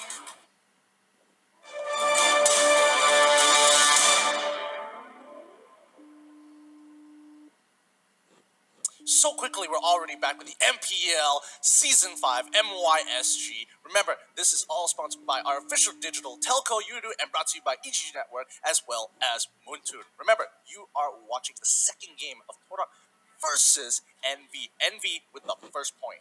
Yeah, Envy starting things off in a very spicy manner. Yeah. They literally just went 0 to 100. They set Todak ablaze, I would say. For now, but remember, like, this is a pattern thing about Envy, man. Like, some days they are, like, on fire, beating some of the best teams. Other days they're, like, losing to, like, pretty much anybody. And I think, same things. Let's see how consistent. I think consistency is the thing that they have to work on here. Let's look at the draft pick, go straight into it, and find out actually what these teams are prioritizing here. Because again, Torak I feel like they're still trying things, but they need to have something solid. They need to have some meta picks and understand what needs to be prioritized. And I think it's also one of the challenge for any teams that is playing in like the top leagues, because if you kind of dominate a season or or a tournament with a specific playstyle that fits the meta, and then that playstyle gets axed by updates and patches, and you cannot adapt. Maybe this is the situation that Todak is facing right now. Darn you developers, my ultimate nemesis! But yeah, Link's gonna be the first ban for Envy. You saying? Your team Oh is banned. yeah, so the greatest enemy is not other players but the developers. All No, right. just kidding. Looks like it's going to be rather the same bans from both sides, Envy as well as Todak here. Todak already starting off with the Diggy. Another 10 more seconds in Notorious Villains. The previous what was the previous ban? The previous ban was Farsight and Link. Farsight and Link. Oh, yep, there you go. exactly Your the same. team Todak, is I would banned. expect the same thing. It was Diggy and something else as well. Diggy and Harith. Harith. Do they want to give up Harith here? I feel like they can hold up on it. I feel like they can hold Harith, and then you can just first pick Harith for Moon, and then you Grok or you. Yeah, I mean, And then you Grok is literally their bread and butter. their bread and butter. Unless they really want Lychee to play Grok. But I feel like he can play a multitude of tanks anyway, so it's like Kufra would still be on the table. Oh yeah. Last ban coming through. Come on, it's going to be the Oh, Harith. Your team is picking. Not surprised. Maybe they are worried if they don't ban Harith then. All right. Your team Rocky it is. The picking. Colia special right here, right now, unless we see a different support coming on through. But Todak here, they could easily look for a flex pick, or they could either take the route of getting a tank and flex pick, or they start off with their cores. I think those are the two very linear draft paths that we've seen so far. Sicilian, Carmilla. It's like, nah, we don't need that. We don't need Cecilia or Camellia. It definitely doesn't. It's not in Todak's Kufra. bulk, but there we go. Damos and Kufra. Looks like they're gonna go for Your the team cores. is picking. And I think having having the Kufra is already going to be a big improvement. It means that Tora has an engaged one, is a little bit more can be a little bit more aggressive, and Kufra really enables that. And in Kufra as well, I wouldn't say it's a counter towards Grok, but it definitely does. Your team is picking. Ever so slightly effective against Carry and Lunox with the bouncing ball. But on Taurus Venus, they immediately lock in two hyper cores that has almost infinite scaling alongside that Grok. So robust, really strong start for Envy. Yeah, personally, I would have liked to see something like the Granger, but then you do want to deny the counter pick, the carry counter pick against the Grok, so you might as well pick it up for yourself. They basically do as much damage as you want them to. But Torak, do they want to increase their range here? Let's see. Ooh, finally, Sicilian has been Your the team pick is of banned. choice. Okay, this is really exciting. I want to see how Torak actually wants to play the Sicilian this time around. Yeah, I mean, if you are potentially playing your last game of the series, might as well just pick the hero that everyone deems to be busted. I mean, I went up against Sicilian yesterday. I was not happy with Sanguine Claw. I felt like the range was too long. Oh, It was yeah. too long. It's ridiculous. Oh boy. It should never be that far, that far reaching. Yeah, that's what they said, and then Farsa came out. It's like, yes, that's a thing still. But yeah, moving into the second portion of the ban phase, your Notorious Villains, they realize, okay, they want to increase their range. Let's eliminate that Granger, force them into something like a Claude, or maybe even a Hayabusa. We might see that as well, but Kai's gonna get banned now. Okay, I can respect that. I can respect that. Yeah, they're probably worried that Notorious Villains will run like 2 tanks and a support. Yeah, if I pick Hayabusa right now, I'm gonna get quad shadow block because of a flickering Colia. Yeah, because dang you, Colia. Darn you, Colia! But like looking at this right now, I don't know. It's kind of tough. I would say the marksman option would be preferred, so you can look for a support counter pick. But going for a Selena here kind of opens up the map as well. Hello. I do kind of like that Hello. a lot more than going for the marksman. Yeah, and I think you can kind of. I don't know if Toda wants to do this again, where you forego the marksman and you just go for someone who can. Hayabusa? Yeah. Honestly, that doesn't sound too bad. Hayabusa, Hellcut. Yeah, those are the Yeah. tools that they normally play. Definitely no Masha. Hello. Masha is kind of like. Not kind of, Masha is Hello. bad. I would agree. Oh, so dirty. Wow. Basha to Rizla. Hello. Oh, I can respect Yes. a Tarizla Yes. player. Yeah. Yes. Okay. Looking at their comp right now, it's kind of You interesting. literally cannot blow through anyone. That's all I'm gonna say. How? I honestly don't know. They can send like Grok, Tarizla, and Baxia as a 3-man squad to invade you, and you have to give your buff away. I don't know. This is a really, really tough one. I don't think if they're gonna go for the Kimi, I don't think they can go for that level 1 invade. And I think Yeah. now have successfully stated, okay, we've got a solid level 1 just in case they invade. We just want to hit level 2 and start putting the hurt into Envy. But Sam playing the Tarizla, I can respect you, brother. I can respect the Tarizla player. So it's going to be Chiku on the. Yeah, that's kind of interesting. But you know, Chiku is a consistent player. Whatever he picks up is basically gold at that point. King Midas here. But yeah, Toda looking to bring this game back against Notorious Villains, have options of Kimi and Sicilian up against Notorious Villains, going in for a really big, beefy, overly That's a overly great wall. jacked. Great wall of envy. You know? Yeah, they are overly jacked, I have to say. Yeah, that's overly jacked where they basically overdose on steroids at this point. Pretty much. Pretty Everybody much. is 6'8" or something. But I remember something that Toda did mention about themselves where they are flexible, multi-role, so they can kind of flex around. It's one of those teams where everyone can play any role and still be good.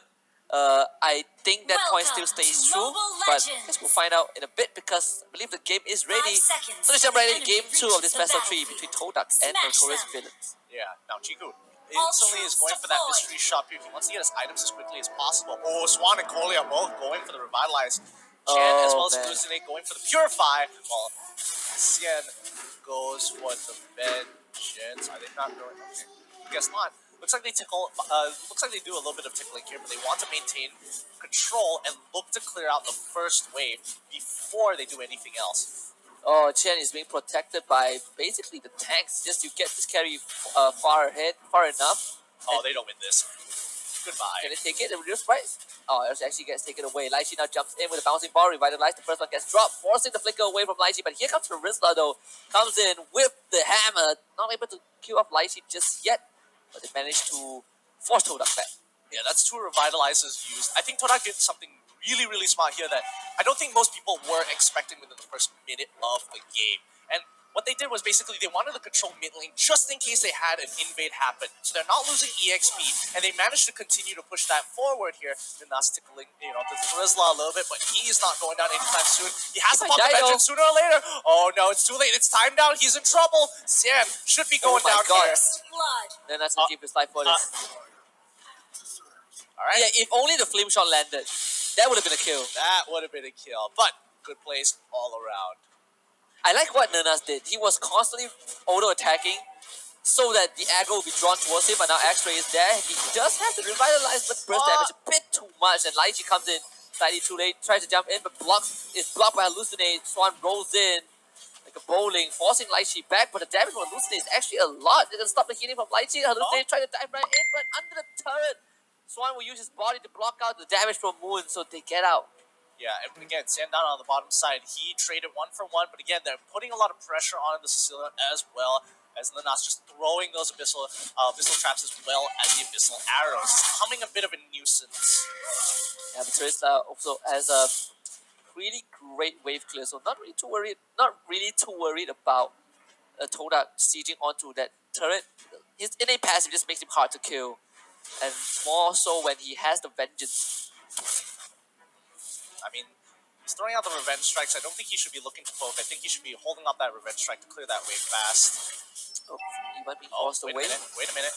Oh, great penalty zone from Xian. They managed to catch out the Selena, but with Baxia coming in with a huge follow-up to set up, as well from the shield of Baxia, as well as the Turquoise Poissons, they ensure that they kill Nanas. So Turtle resurrecting soon. Todak is one of those teams that avoids fights. They don't really want to fight, but Moon is not going to make it out of this alive. Oh! Flickers the barrier, saving it for now. The Abyssal Arrow comes in time. Lychee is there. It's going to hit level 4 pretty soon, but not going to hit that ultimate in time.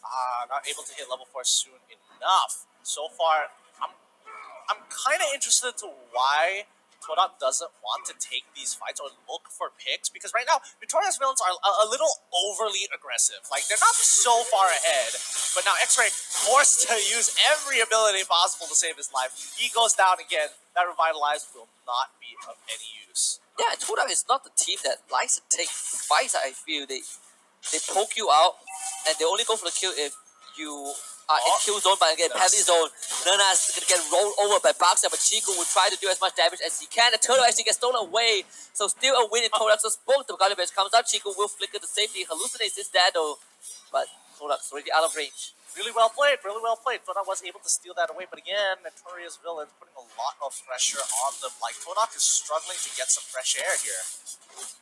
Chen and Swan is just going to be the front line. Chen is there as well. Here comes Lychee with the Tyrant's Revenge. They will finish off Swan for now. The Abyssal Arrow actually lands onto that carry. They want to finish her off, and they will kill Chen. And now it's Xian's turn to try and get away. Kola comes in with the power of nature. Xian pretty tanky with the Teresa passive, and he will turn it around for a killing spree onto Lychee. Body of the Smith, you cannot underestimate, especially with Feast of Blood. In the early stages of the game, Terizla is pretty much a monster. He's difficult to kill, and if you give him multiple targets, he can get that sweet, sweet spell vamp. Terizla is just a challenge to me.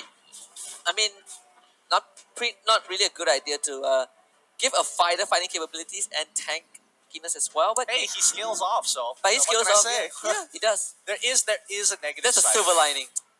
Well, Oh, Bloodless X just being bumped by Xian. Man, I'm gonna highlight him so much because I love Terizla. I'm a Terizla one trick, by the way. Wait, I thought you were Luma one trick. Luma one trick, and then after that, he became not meta, and then I picked up Terizla, and I just, smashed people.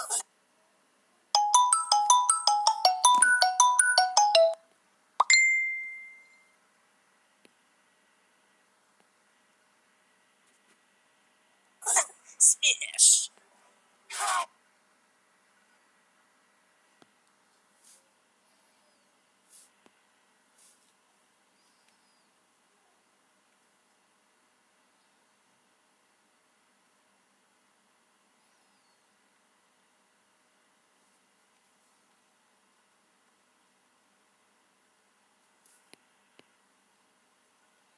Lychee. It seems like there is bouncing ball. Maximum impact is there as well. Swan standing in front to soak up the damage. Yeah, and Chiku, despite popping his ult there, Oh, what a flicker from Lychee to follow up with a Abyssal Arrow, but Lychee actually getting melted by the carry. Hallucinate is somehow still alive, and now here comes the Abyssal Arrow again. Chiku, great flicker to finish off Hallucinate, so at least they trade 1 for 1. that was pretty good, honestly. Like, they knew they were in the bush, they go for a big play, they make it happen. Oh, big coming in from Tiemba, he doesn't have his vengeance, he instantly dies, and now 3 members have gone over, and Todak are coming back into this game. Little things that happen, the Abyssal Arrow from Nernas actually hit onto the back line. So even though the penalty zone connected onto 3 people, those students, their members were disabled, they were not able to follow up. So unfortunately, that little stun from Toda got them the win in that fight, and also the tier 1 in the middle lane, so not so shabby for the Swordfishes. Yeah, it's really, really good for them. They've kind of evened out the score. Goliath has to clear this wave, and now bottom tier 1 is in danger. Swan coming in hot. Oh, now, no, Moon is in trouble. He can't get out. The mechanical climber, he whips it. Oh, no. He goes down straight away as Jan in the back of the line just gets free auto attacks day in, day out. And chemical refinement came back up slightly too late, but Lychee is still going to keep his life for this. Ooh, all right, a good reply, but it doesn't mean Todak is completely out of it. They lose 2 members. All right, whatever. It's just a 1K, somewhat of a 1K goal lead here. X-Ray does not win this ever. Oh my goodness. He does not win I this. Turtle never resurrecting expected soon. Turismo to hit that hard. Hey man, Terizla is a hard hitter for the first 10 minutes of the game. After that, he really falls off. really, really falls off. But I don't know what Shen's build is going to be. He's probably going to build tank later on. But if he builds full damage, that would be a very interesting sight to see. X-Ray getting run down by the carry. Doctor revitalized, giving some back up, but pure damage, a bit too much. But they found Swan though, 30 points. Damage reduction, too darn strong. Oh my goodness, Chiku.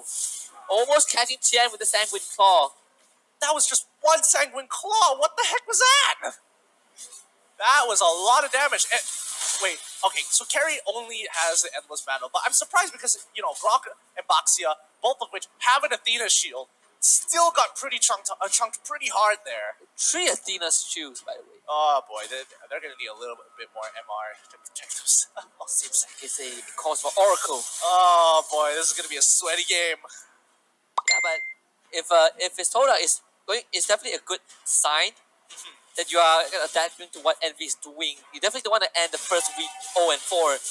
We'll see what they can achieve right now. Kolia comes in with the Goddess Barrier to isolate X-Ray from Moon. Oh, do they want to? No, it doesn't look like they have the angle for this. They're gonna lose. They're gonna be down a member anyways. A 3-4 doesn't look good, but X-Ray is going in. Okay, Lychee jumps in. Oh no, he overshot. Sanguine Claw from Chiku, and he gets the killing spree. The double kill. Kolia and Swan will be taken up. A penalty zone from Zen. He is there. Moon caught up, but Moon will be able to escape with the chemical refinement. They need to chase Zen. Start up with a pistol arrow. Do they have the damage though? Vengeance is out, but he gets bursted down by Moon. Toda turn it back. 3-0. Ooh, that was some insane play. You have to give it to Lychee. That was A plus. A plus. He had the mechanic down. He had the angle. He knew the distance. Genius. I think Lychee was banking on colliding with one of the heroes from Notorious Villains. Didn't happen, he overshot, but Chiku salvaged that situation with his Sanguine Claw, and Lychee followed up perfectly. So well done. Thank Lord for that, but X-Ray's gonna lose his life. Pretty okay, I would say.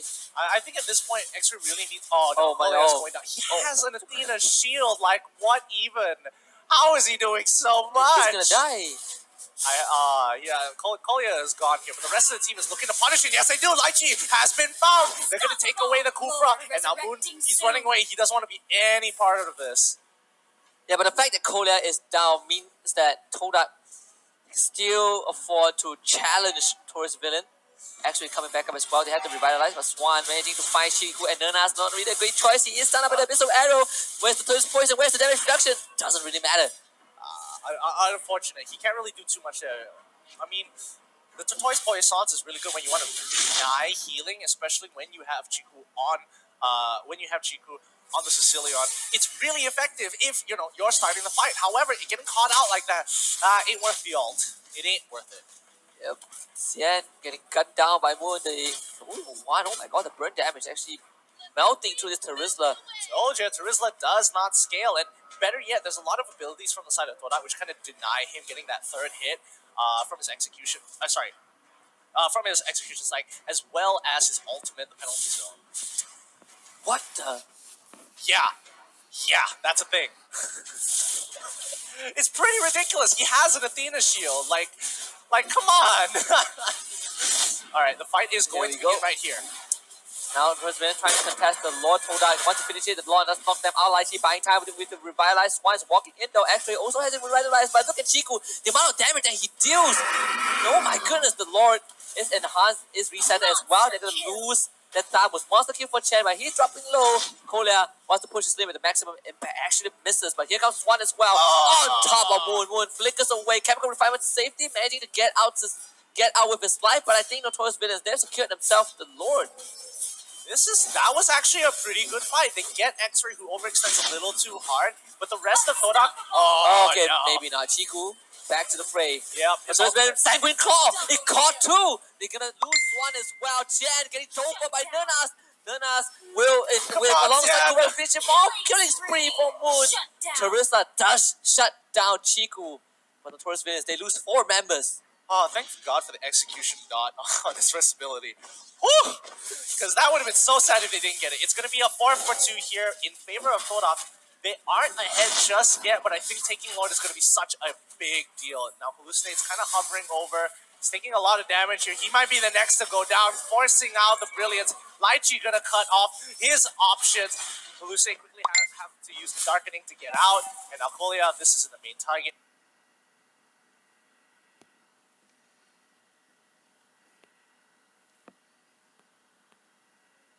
Good Lord just yet, but Todak managed to even out the gold grab. So definitely a sign of life from the Swordfishers. But Notorious Villains, they are still hot on their heels when it comes to wanting to win the series. And now they will have control of Lord. Yeah. And now, what's really, really frustrating is that Chiku's ult is so short. Like, after engaging on that fight, he walked away. He then popped this all out again later on to turn the fight around. And now Chiku is going, oh, he actually lands it onto Swan. The rest of the team is kind of scurrying around, trying to dodge the damage as much as they can, using the Revitalize to top off their HP. They want a full-on fight. They get an instant one-shot onto their Lunas with a big penalty zone coming in from Chen. He's trying to make the difference, but he doesn't have the abilities.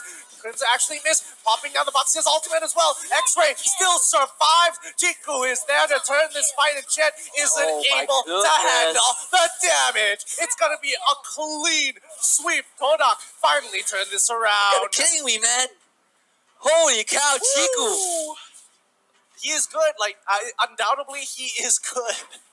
But their team is doing such a great job understanding when they can go in and when they can go back out. Like, Notorious Villains are trying to out-sustain the ultimate coming in from Sicilian, but you just can't. You just can't out-sustain it. Todak wanted to end this game, but it's not time yet. Oh no! He can't die! But he does go down. Moon wants to finish this. And just get it! Woo! Alright, the classic Moon Kimmy endgame. Well played. Alright, a lot of reminiscing there. Very happy that Terizla, personally for me, that Terizla was being played at all in any pro play. But it's now 1-1. Envy were looking pretty hot in game 1, but I think the draft by Tora as well as the adaptation has kicked in. Yeah, I wouldn't say Envy went cold. They still are really hot, but Todak in game 2, they're back. Todak is back.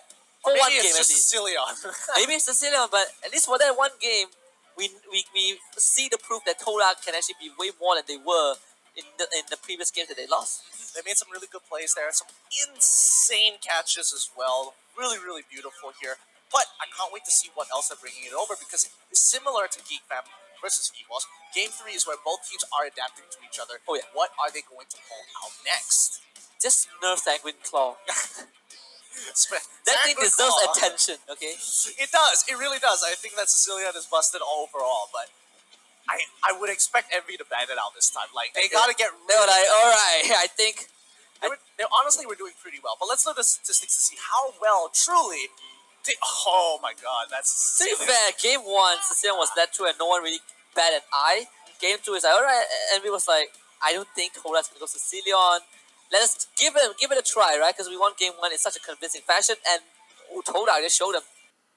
Of MR to protect themselves, but once you have that Divine Glaive, it just doesn't matter how much you stack, you're just making it worse for yourself. Yeah, I mean, it reached a point where Baxia went for Oracle, and it's not a common item of Baxia, I would say. Definitely not the most common, but it's seen here and there in specific Yeah. situations. This is one of them, but again, Chiku was just so far I mean, ahead. when you force a core like a marksman to go for two MR defensive item, you know you have a big trouble, a big problem. Yeah, it does become a problem. But so far, GG well played for Game 2. Game 3 is going to be coming up sooner or later. But Notorious Villains vs. Thodak so far has been a very, very energetic game. Because a lot of the plays you can see, even in the highlights alone, they were willing to take certain fights. They were waiting for their right timings, looking for opportunities. Early game did not go in their favor. Notorious Villains kept a lot of control. But towards the mid game, it just took one fight to really change the pace. Yeah, I think Toda is also one of the teams that are willing to take those risks. And Lychee, what a great engage! And I would say Chiku was pretty much untouched the entire game. He had one death, and that's basically it. That one death, I believe it was CN on Turista that killed him off. Yes, with the first ability and the executioner and the execution strike. Yeah. Oh boy, but so far these games have been very interesting. I'm thinking of where Notorious Villains. It's difficult only because Sicilian is in it. Because Notorious Villains were doing a very, very good job. They just couldn't get the catch onto Sicilian, and Todak made sure that they funneled as many resources as they could into the Sicilian, and like you saw at level 1, they gave up side lane control just to make sure they maintained mid lane to protect any chances of invades and making sure that Sicilian gets that level 2. Yeah, they basically funnel everything into Chiku, and Chiku rewarded them, paid them back by almost hard carrying the entire game. And it's just pulled up. Yeah, one of the factors is Sicilian is super busted, but how Toda managed to adapt and protect and kind of adapt to the situation was also a really big factor that led to this victory. Yep. It's just so difficult. Yeah, as you can see, the Trisla eventually he's not a meta pick only because he scales off very, very quickly. You have to end the game super early with your early aggression, and you just have to keep ramming it down someone's throat until you eventually win the game. But that's only in solo queue. In pro play, people are way more coordinated. Yep. And that the last pickup was slightly unfortunate as well. Yeah. Oh, I mean, the way the game ended was kind of like, ooh. it was close. If Hallucinates didn't die, then maybe we would have had an extra few minutes. Probably. And you're probably right there. But again, Sicilian should be banned. Probably. It's a good idea. Should you let Sicilian through? No. Don't let him. Never let him through. Has any team lost to Sicilian before? I don't think so. Actually, yes. Bosco yesterday against Geek Fam. Against Geek Fam? In game 3, yeah. Yeah. It's probably not like the isolated case, right? Very isolated case. But you know what's not isolated? Game codes. We're gonna drop it on the stream right now. Bam! Got it. Now, thank you for everyone to be watching and bearing with us so far, listening to us banter all day long. But things have been happening. You guys do deserve rewards. Here you go. Here are your codes. Please enjoy. Yep, gotta snatch that because I am jotting them down. Oh wait, it's gone. And it's gone. And it's gone. Just kidding. It's for you guys. It's for you, purely for you guys. Don't worry about it. But yeah. For now, we're just going to have to wait and see how Notorious Villains actually decides to adapt to Todak. Probably going to ban out Sicilian and maybe change up the draft. But we're going to go on a short break, and when we come back, there's going to be more mplmysg Season 5 action. And remember, this is all been brought to you by Moon. Oh, sorry. Our sponsors, official telco sponsors, I'm so out of breath. You do as well. It's brought to you by EGG Network and Moon.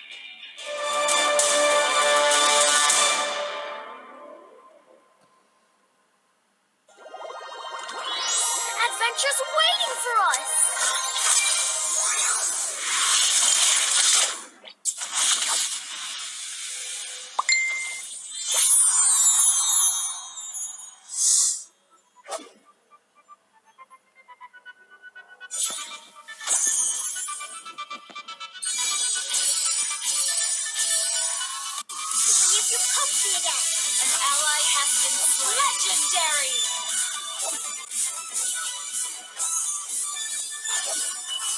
Legendary.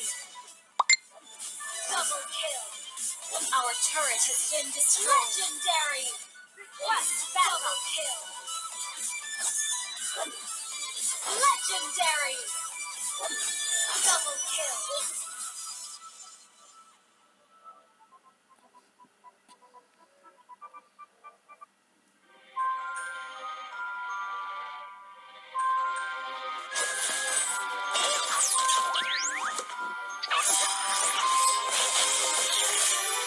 It's time to go to the MSG show for some fun.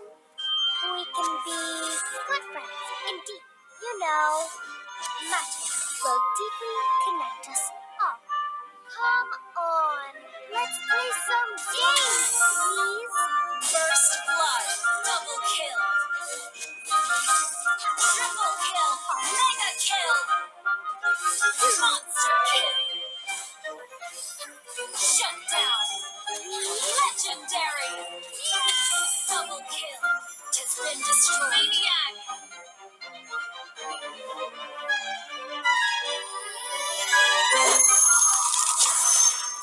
Download for free Mobile Legends Bang Bang.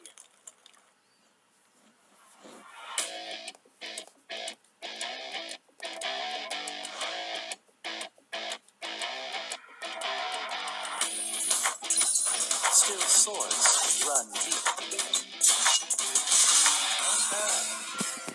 Mega kill. Alone. Unstoppable. An enemy has been slain. Legendary. Double kill.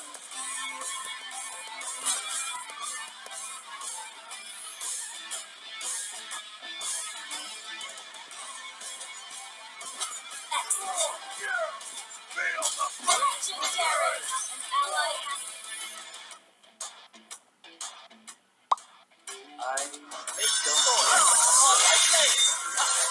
turret has been destroyed. Legendary.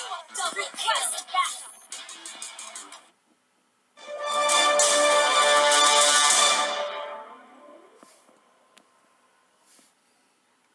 We're back for the MPL Season 5 MYSG, sponsored by our official digital telco, Yudu, and of course brought to you by EGG Network and Munton. We're getting ready for game number 3 in this finals, in this best of 3 series between Notorious Villains and Toda. It's going to be an interesting one so far because NV game 1 they're on fire. Game 2 they still They're got on that fire. motivation. They still make the plays, but then there's Sicilian and but I do feel because of that one Sicilian game, it kind of invigorated the rest of the Dota members. As you can see, Lychee is making some pretty sick plays as Oh, yeah. well. And now I feel like the entire team is like, all right, we got to win game 3 now. Like we've invested too much time in this. Let's do this. We have to, right? They didn't come this far to win in game 2 and then they dropped game 3. Yeah. So I do expect Sicilian to get banned, 100%. 100%. 100%. There's no way. Unless Envy wants to pick it up and it's like, all right, we're playing dirty. All right, sure. Goes for the first pick, Sicilian. But it depends on who ends up on the blue side. Yes, it really does. But it's going to be Envy this time. Oh, yeah. There we go. The draft is actually ready, so let's jump into the picks and bans. Oh, looks like Toda going to be on the blue side. Oh yeah, they were. What am I thinking? Yeah, Toda was on the red side. I guess I'm the one who's colorblind here. Jeez. Okay, looks like the Akai, they're making sure that Kolia does not get that annoying Akai with the flicker, just to make sure they can get out of situations. Because so far, he was doing a really phenomenal job in game 1, and some pretty sick catches with the flicker into Hurricane Dance. Yep, and it's gonna be Ling banned out by Notorious Villains. I think no difference actually. They banned Ling 3 times in all 3 games.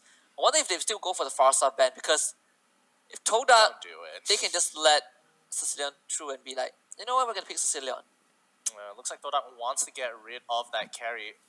They might be setting up for a first pick Grok here. But again, it's also acquainted to, Chen being doing a really good job as a marksman to take it out. Oh, Farsa as well. Yeah, it's going to be a free Sicilian for Toda here. There's Harif, there's no, Diggy, as well. They're going to go for the Diggy first. Okay. I was about to point out, Diggy finally led through the draft by Envy. So Toda's going to pick that instantly. Envy, they can go for the same opening with the Grok, but they are going to replace the carry with the Thamus, which I feel is a better opening. Only because carry is banned now, I feel. I suppose, but I think they just want to make sure that Xian is on something that he's like really, really comfortable on, because previously he was on the Drizzler because there weren't a lot of options to actually take on the side lane, and he needed to absorb pressure. Now realizing, okay, that's not exactly the greatest. Let's go back to Thamos, where it really was working. You take the Vengeance, and you basically are unstoppable for the most part. However, Thorak, on the other hand, they could literally go for the Sicilian if they want to, but we'll have to wait and Sicilian see. Kufra? Maybe not. Kufra? Okay, Granger Kufra. Okay, I can respect that. I guess both teams are like, all right, dirty fighting done. No play dirty. Don't play dirty. Notorious Villains now going in for their last pick for the first phase. Where do they go from here? They went Lunox. They went Lunox in the previous game, but yeah, Harif was about to point out because Harif was led through the draft as well. Yeah, so a bit of a switch up. So it seems that Toda prioritizes that Chen was more of a problem than Hallucinates at that point of time for the past 2 games. Actually, yes, I feel like that is the case. Not to downplay hallucinates, but Today my off. Chen was in the spotlight most of the time. Pretty much, and she was doing a lot of damage, like an uncomfortable amount of damage to the Toraka frontliners as well, while, Hallucinates were looking for side angles to actually take out the back line. Now, Todak coming into the second part of the fan phase, they get rid of Bruno this time around. Okay, they don't want that early invade potential. Especially if you're using something like Diggy, you just get run down. Yeah, and finally Sicilian Picking. banned out by NV. So back to square one. No more busted hero. It's gonna really test Torres' metal for this one. Yeah, definitely. Let's see how we want to handle this. They have a first pick option. They could go for another tank or look for a support. Oh, but they're gonna hold Kimi into that marksman position, which I'm a-okay with. It looks like they are going to be aggressive no matter what they do. Ooh, Esmeralda. Hey, here we go. And Cho? Okay, I can respect that. They have heard me. Yeah, they're like, all right, we'll give Husky our side lane Cho. I mean, they can't flex the Cho. Chiku and X-Ray. Believe they plays the Cho. Both of them play. Yeah, both of them play, yeah. And both of them are really good at it. So one is like a tank Cho, one is like a damage assassin Cho. But I mean, the Esmeralda is pretty much there for the Grok and the Harif. Oh, that's gonna be really, really interesting. Do they want to get the extra movement speed? I don't think it's worth it with a Rafaela. But all right. Let's see how this works. It looks like it's gonna be 3 flame shots. Yes. But knowing Toda, they don't really care about flame shots. Toda loves flicker. They like making plays. They are playmakers. They are playmakers. Exactly. Oh my god! Come on, take a flame hallucinates. shot. Flame shot. Come on. You know you want it. You want it. One more second. Darn it. We don't know whether he actually switched it over or whether it even was a visual bug, but we'll see once we get into the game. They purify, unless he's worried about the Cho, I guess. I suppose. I think he is most worried about the Cho because if he gets kicked, it could result in him. He could result in him getting some major damage. Not to mention that he's going to be pretty much isolated if he gets kicked in the right direction. Yeah, and well, I guess we are looking at 3 flame shots again. I think if anyone has been watching, somebody's going to get one shot. Yeah, somebody's going to get one shot. If all 3 lands.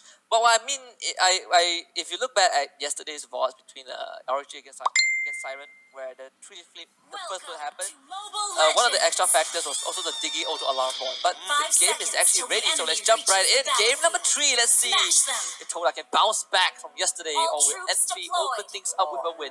I'm pretty sure Diggy has a pretty low. Okay, that's already the first one. The second one. They force out the flicker. All 3 flame shots used, and now Lychee forced to use his regenerate and quickly run over to help Leash. Oof, what a shot. Ooh, I love what X-Ray is doing. He's cutting that first wave. He recognized that Notorious Villains are putting pressure onto Lychee, and he just cuts that wave. He makes sure that his own minion wave crashes, so no one will get experience on the side of Notorious Villain. Yeah, and that's really, really good because now they've slowed down the EXP game. Notorious Villains are prioritizing getting these double camps more than they are going for lane farm. They're just using the Harith as a quick wave clear mechanism before rotating back into the mid lane. And Toda if there's one thing that separates Todak from everyone else is that when they play fast, they play darn fast and risky and flashy. Yeah, they Hence do. 4 flickers. Now, they're having their laner swap. They're sticking as a 4-1 composition right now. I would expect Xian to get go right about now. Yep, there it is. He's still holding up all the vengeance. He used it a little early there. He should have waited for the Rhapsody, but he didn't have enough time. Goes down the dive. He is successful, and I'm guessing the exact same thing is going to happen. Yeah, and the first villains rotated 4 members to try and catch X-Ray, but X-Ray was very well aware of that, so he basically rotated away to catch the middle wave. They're going to trade 1 for 1 the top tier, in terms of tier 1 structures. Todak's totally fine with that. They do this all the time. Yep, it's been happening in the past couple of games, and now Swan is getting pulled back. He doesn't have the power of nature to keep him alive and pull him away from that reversal time, but that's going to be another kill going over to Todak. Well, Todak has finally came online. They are back in their habitat. So first villains, they are not too far behind just yet, but you can see that they are playing a bit safer compared to the first 2 games. Actually, flickers away to safety. Oh, he already dodged the first flame shot. Now Folia trying to get him with the ult. Nope, that Holy Baptism does not land. Good effort coming in from Folia.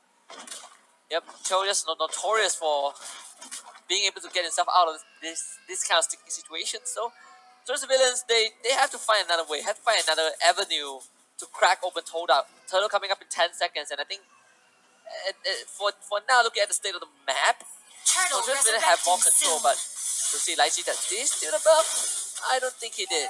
Diamond Force comes out, Lychee flickers away again. Those flickers saving Torax's member. Oh, they gotta be careful. They pull away.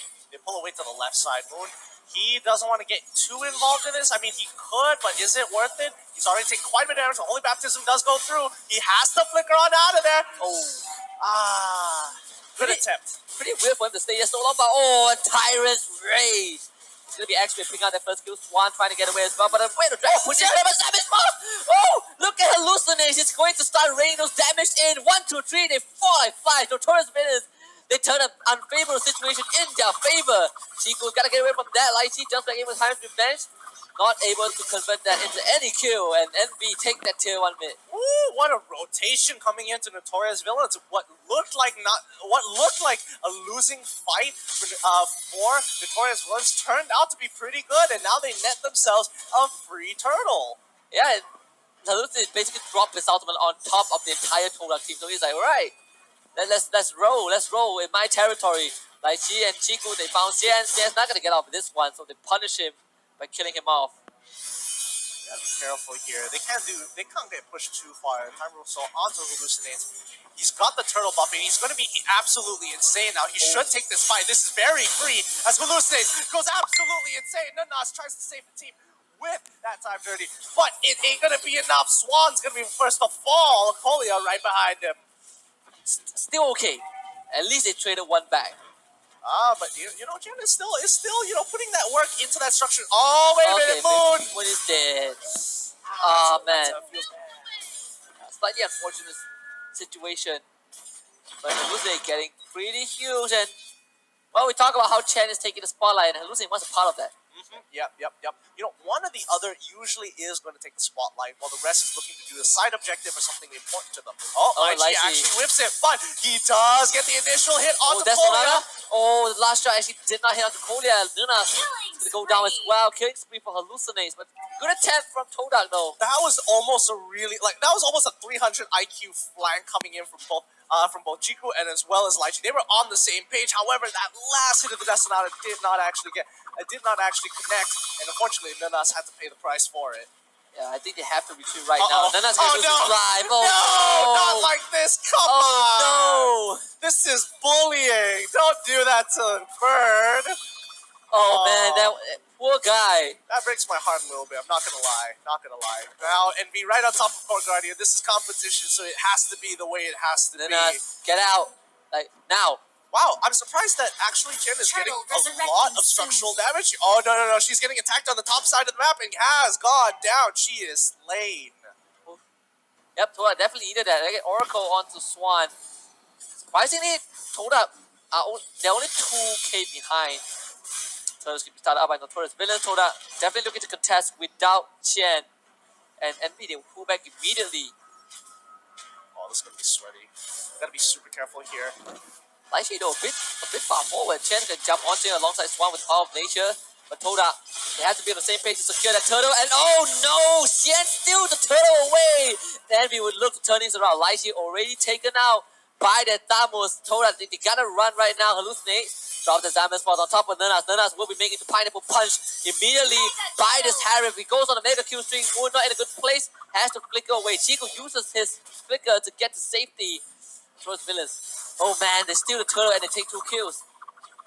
Alright, not bad coming in from NV, but right now Toda is just looking to scale, find the items until they can do something about it, because right now Chiku needs items. Moon really, really needs items here. BOD completed for Chen. Oh boy, that's gonna be a lot more damage than they would expect. Lychee might have set himself into a death trap, but Moon coming to follow up his teammates with a very, very big ultimate, but it's just not enough when you're going up against NV with a Harith as well as a really, really big Chen. Oh man, I believe the Death Sonata was cancelled preemptively by the Garden's barrier, so well played by Swan. Hold up. Now they're really on the back foot. They lose all the mid tier 2. Lychee has been trying his hardest to get those engages to make those plays happen, but against this draft, it's not working out. I mean, there are a lot of thoughts that go through my head when it comes to what Toda can do here, but right now, they somehow need to get Hallucinates locked down. And now here's the thing. There is interactions that kind of do that, and Lychee needs to be perfectly on top of Hallucinates to prevent him from dashing too far. However, oh no, wait, X-Ray. He didn't get the weight of the dragon off onto Chen. He does now, but he is having a lot of damage. That high and dry coming into a great use. He does get the initial kill, but they trade 1 for 1, and this might be a 2 for 1 because X-Ray, he has nowhere to run. Let's try to buy time. Shun Po. They need one more Guardian's Barrier. Rafaela coming in as well. Chen looking for the opening. Shun Po. X-Ray. And the jump. 1, 2, 3. Yeah, this is gonna buy time. One more jump. Killing spree. There we go. Now, next turtle, gonna go over to NV once more. They've created a solid lead. 4K. It's gonna be increased a little bit more, over to 5K now, and they're in a comfortable spot. However, we've seen this in games 1 and 2, especially in game 2. It's a lot harder than it looks to end this game against Toda. Chiku trying to surprise Kolia, but it is a Rafaela. I believe with the immortality as well, so yeah, it's not gonna be easy to kill her off. So now they slowed down, 5k deficit. The first villains are in such a good spot to fight.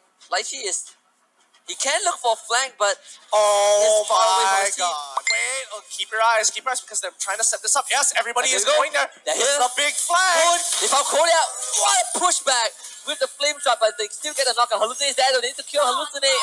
He's already caught, like, where's the damage? Moon, he doesn't have enough. The time journey is the death for this Esmeralda. Hallucinate just destroys X-Ray. Toda, that should have been the fight. Oh no, they had the position, they had the angle. Oh wait, Moon trying to turn this around, getting as much shield off of the Harith. He needs to hit the Harith.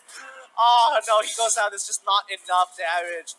Oh my goodness, that's so sad. Kolia should have died, but he used the flame shot to delay the collapse, and suddenly Toda was thrown into absolute turmoil. Oh man, 8k goal lead now for Envy. I'm so sad because Lychee had the angle and he whiffed it. And the rest of the team were already hard engaging. He had no choice but to be a part of this fight. They really need Lychee to land a solid engage for the team. They're gonna try again though. Again, there's Kolia, Xian, and Hallucinate. Ranger being the main damage unit, damage for his out, but the Tyrant's Race didn't knock anyone into the wall. They forced to use the time journey as well, but they do find Chen. Can he kill him up? Kolia is there. Get the movement speed from Kolia, and yes, they make it down. All right. Oh, good block coming in from Moon. Yeah, they knew that Swan's gonna do something like that. But Toda, it seems that they're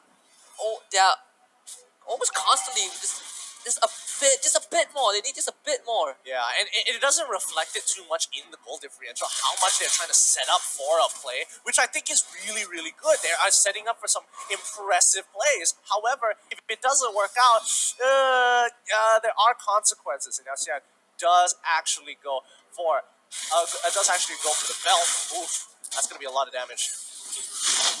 Lord being started by Notorious Villains and Soda. They're not even going to contest this. This is going over to Envy for sure. Shut down. But they do shut down Cien. So at least they start the split push. They're going to start their own. Yeah, and you would have thought that the Thunderbelt would have given a little bit of an edge. It absolutely did not against like at least 3 members there. Healing for everyone. Nanas has to back off. So they managed to send Envy managed to send Swan down to protect the bomb tier 2.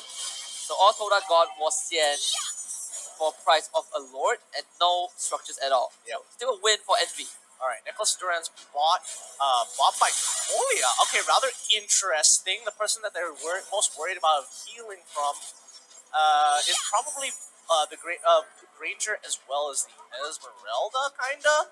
But even then, it's like Esmeralda goes off a shield, so I'm not entirely sure whether Nicholas Duran's was a good buy. Yeah, definitely slightly weird right there, but now Envy, with the help of the Lord, they have to try and push this top inhibitor tower. Let's see if Tora can defend it. No, caught out. Time journey. Buys a bit of time, but he's gonna die. So 25 seconds without this Diggy. Tora, they're gonna start the fight right now, but Notorious Villains, they know what they want. They want the crystal. Maybe Panic KDA, Hallucinate is legendary. This time he's the MVP, and Envy will draw the second upset for Todak. They take them down 2-1. Very clean victory there, especially in Game 3 where they have pretty much a lot of control over the game. That was a really tough game for Todak because, again, I think most people would assume, they're terrible, they're doing really bad. But I think the players are playing well. However, the goal deficit doesn't make it look like that because they are trying to set up some really impressive plays, some of which work, some of which don't work. Regardless, there are consequences. Yeah, and I think the biggest blunder they made was the collapse. That was probably the best chance that they had, but they blew it, and it's just unlucky. It happens in the heat of moment. But we'll take a look at the statistics for Game 3, and not much to be said for this one. Hallucinate 10-0. Ah, boy. Unfortunately, Moon isn't able to get as ahead as he would like to have been. And again, the only shield sources he can pretty much get it from is from Hallucinates. But Hallucinates just got too much of a lead. He basically has a 2k gold lead on top of Moon. And he's got a complete item ahead of him. So there's just nothing Moon can really do to contest to fight him 1v1. Yeah, and I think for this one, Todak shouldn't beat themselves up too much. They played better than yesterday, I would say. Yes, they played a good game. They played a good game, but it's just the circumstances of the game didn't lead to their victory. They took one game off of Envy. Yep. They kind of came back from that, so it's a good start. It's a good sign that Todak is kind of coming back. But I think they gotta do it a bit quicker because they are running out of matches to play. Yeah, I definitely agree. But let's have a look at the highlights and get a recap of what happened in this game. Now, starting us off at the top side of the map, and using the vent just a little early there, ends up getting heavily punished for it. And again, Envy was trying to play for that early game, and this really costed them. Yeah, I think this one was also a good fight for Toda, but until Hallucinate dropped that ultimate, then everything started changing, turning course. It was kind of unfortunate. Lychee's idea was great. You Tyrant's Rage, you pushed everyone back.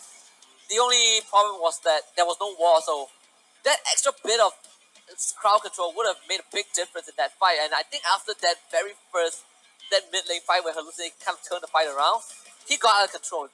Yeah, I definitely have to agree here because I mean, if there's so many factors that if it was just if they were a little bit closer to the wall or if they were a little bit to the left, they probably would have won the fight straight up. But these are very small factors that make such a huge difference in the scale of things. And this one was a pretty good attempt to kill Chen, but it took way too long because how Notorious Villains were playing, they were trying to gang out on this Kimmy. Swan with his ultimate basically stalled that out completely, and this one last Guardian Bear is basically sealed the deal.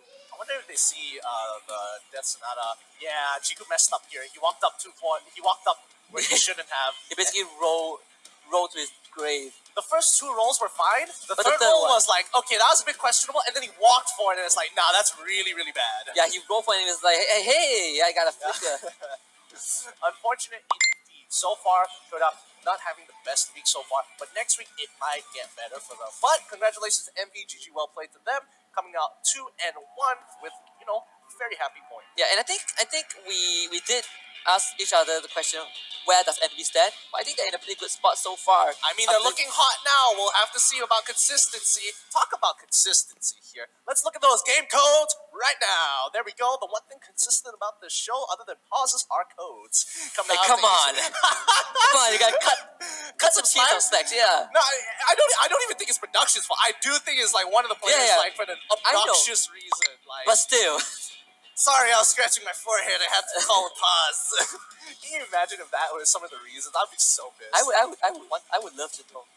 One of the reasons. Why the reasons of the pause? Why? Yeah. Sorry, my fingers were kind of tired. I need like a 5-minute break. I'm just making them sound obnoxious. I doubt it's anything as minuscule as that, but yeah, it's been a great damn game so far. But we still have one more best of 3. We're gonna pull this up right now. The final series is gonna be between Axis Esports against Siren Clan. Both teams have yet to win a best of 3, but Axis Esports does have a lead in points because they did draw one game from Orange Esports yesterday.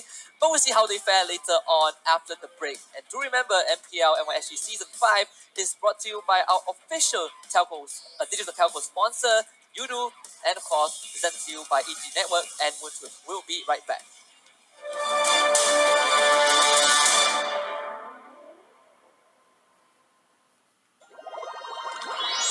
Adventure's waiting for us.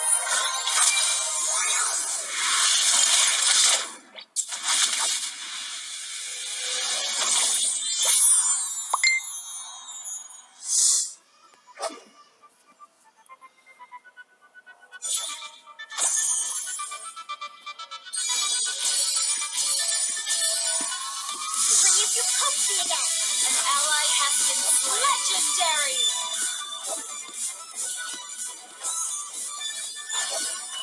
Legendary. Double kill. Our turret has been destroyed. Legendary. Request double kill. Legendary. Double kill.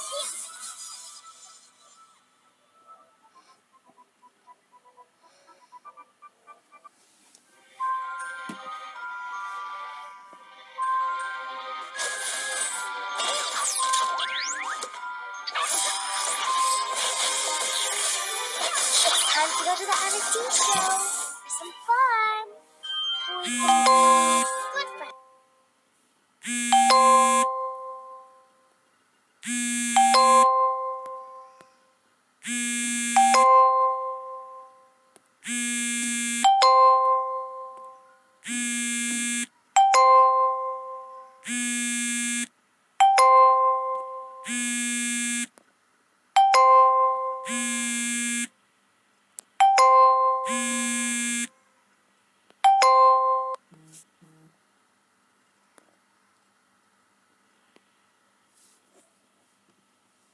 Good friends, indeed. You know, magic will deeply connect us all. Come on, let's play some games, please. First blood. Double kill. Triple kill. Mega kill. Monster kill. Shut down. Legendary. Double kill. Has been destroyed. Maniac.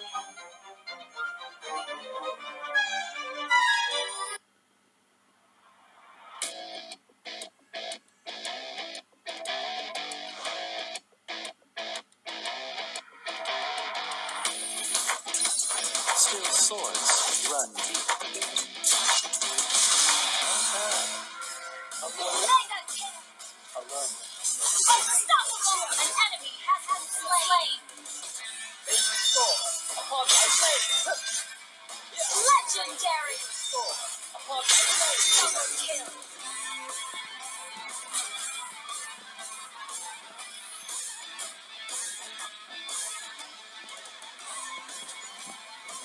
Excellent. Legendary. An ally has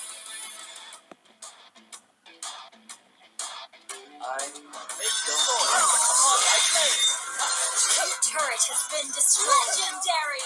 Double request backup.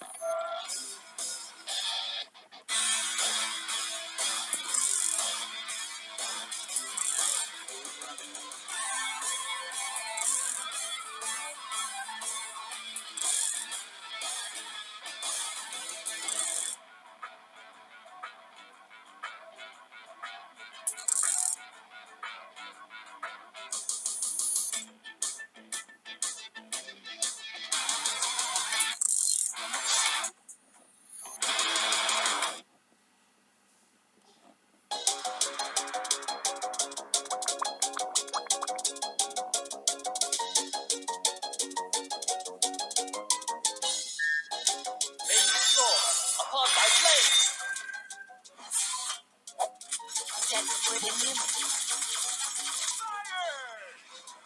Am I scary? Don't worry.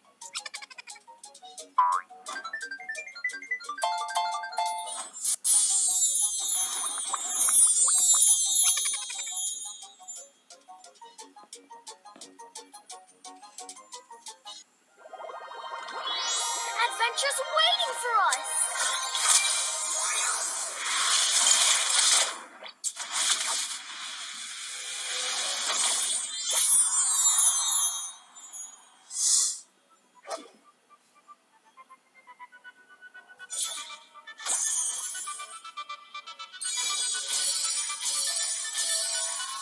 Reuse your puppy again. An ally has been slain. Legendary.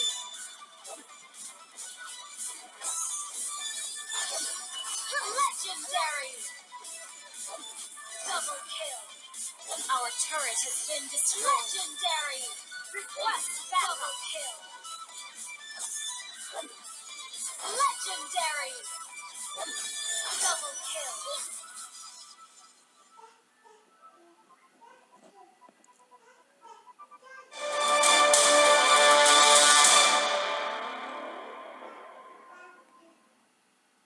Welcome. This is the final series of today. If you don't know what you're watching, this is the English stream of the MPL Season 5 MYSG. Now remember, MPL MYSG Season 5 is sponsored by the official digital telco Yudu and brought to you by the EGG Network as well as Moontoon. Now, final series. Thoughts? Yes. Thoughts? Siren. Siren? Yeah. What about them? I want to see. I feel like yesterday was not Siren's day. In forms like we just outclassed them. Okay, that's the Okay. easiest way to put it. So I want to see them not bring up their game against Axis Esports. I don't know. I think they have something under their sleeve. And speaking of under their sleeve, here's a game code real quick for you guys. Blah, blah, blah, blah. You know what? That actually works. It actually works, yes. That actually works a lot better compared to and it slowly like walks up. But anyways, thank you guys for watching because there are plenty of codes for us to give to you guys for sticking around and actually enjoying the experience of some esports competition with us casting it. Thank you so much for not going, oh, kill yourself. Oh, please. Oh, go back. Go back to Singapore or something. I'm surprised at how many people think I'm Singaporean. Do you think Singaporeans are this tan? No, man. I am so tan. It's just these lights. Bruh. Well, one of those Bruh. teams is a Singaporean team. We'll take a look at the team Agreed. profile for Siren Clan.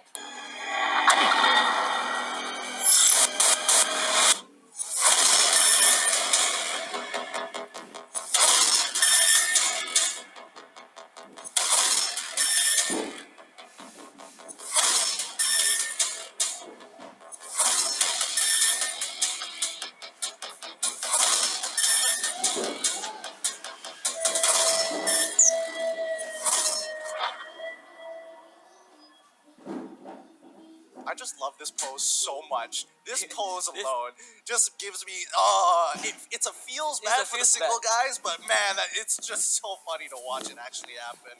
But now, speaking of which, their competitors up to face them. Let's have a look at them. Axis Esports.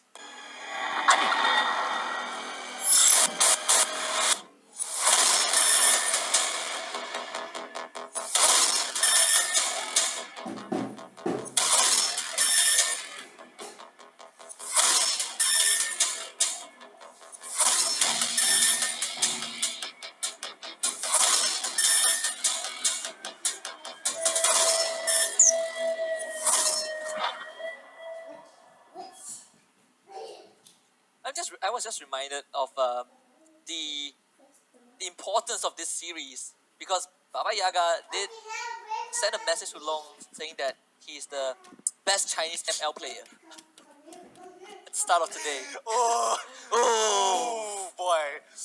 Okay, this is gonna be a spicy one. Because I mean, if it's gonna be a grudge match, like the only way to sell it is just a 1v1. Just like, come on. Yeah, so hopefully there's an agreement when the game starts. Both of them just run down Just fight each other. That would be awesome. But let's look at the featured players to give you guys an idea of who to watch out in these matches. Number one, it's going to be A, B, C, D, E. I absolutely hate him because he changed his name. Real piece of work here. Real piece of work. And by the way, he put the full stop. So, yeah, I'm going to rub that one in. So how do you go? A B C D E? So how do you? You just go A, B, C, D, E. That's it. You just stop right there. The moment you say like F, you're like, you're done. Get out of here. You're finished. But his Kadra is still pretty consistent overall, and I'm surprised a lot of teams don't want to pick up Kadra as well. Yeah, it kind of gets banned, but not really picked up. We'll take a look at the featured players from Axis Esports' side as well. It's Kid Meepo. Yeah, and Kid Meepo, we've seen him previously in other seasons as well. He has performed. I actually really want to see him, outperform people because he is very similar to MV. He has his hot and cold moments where cold moments is like he needs to be consistent. He needs to like do the necessary things like walk into a bush, base check, and then oh no I died, like what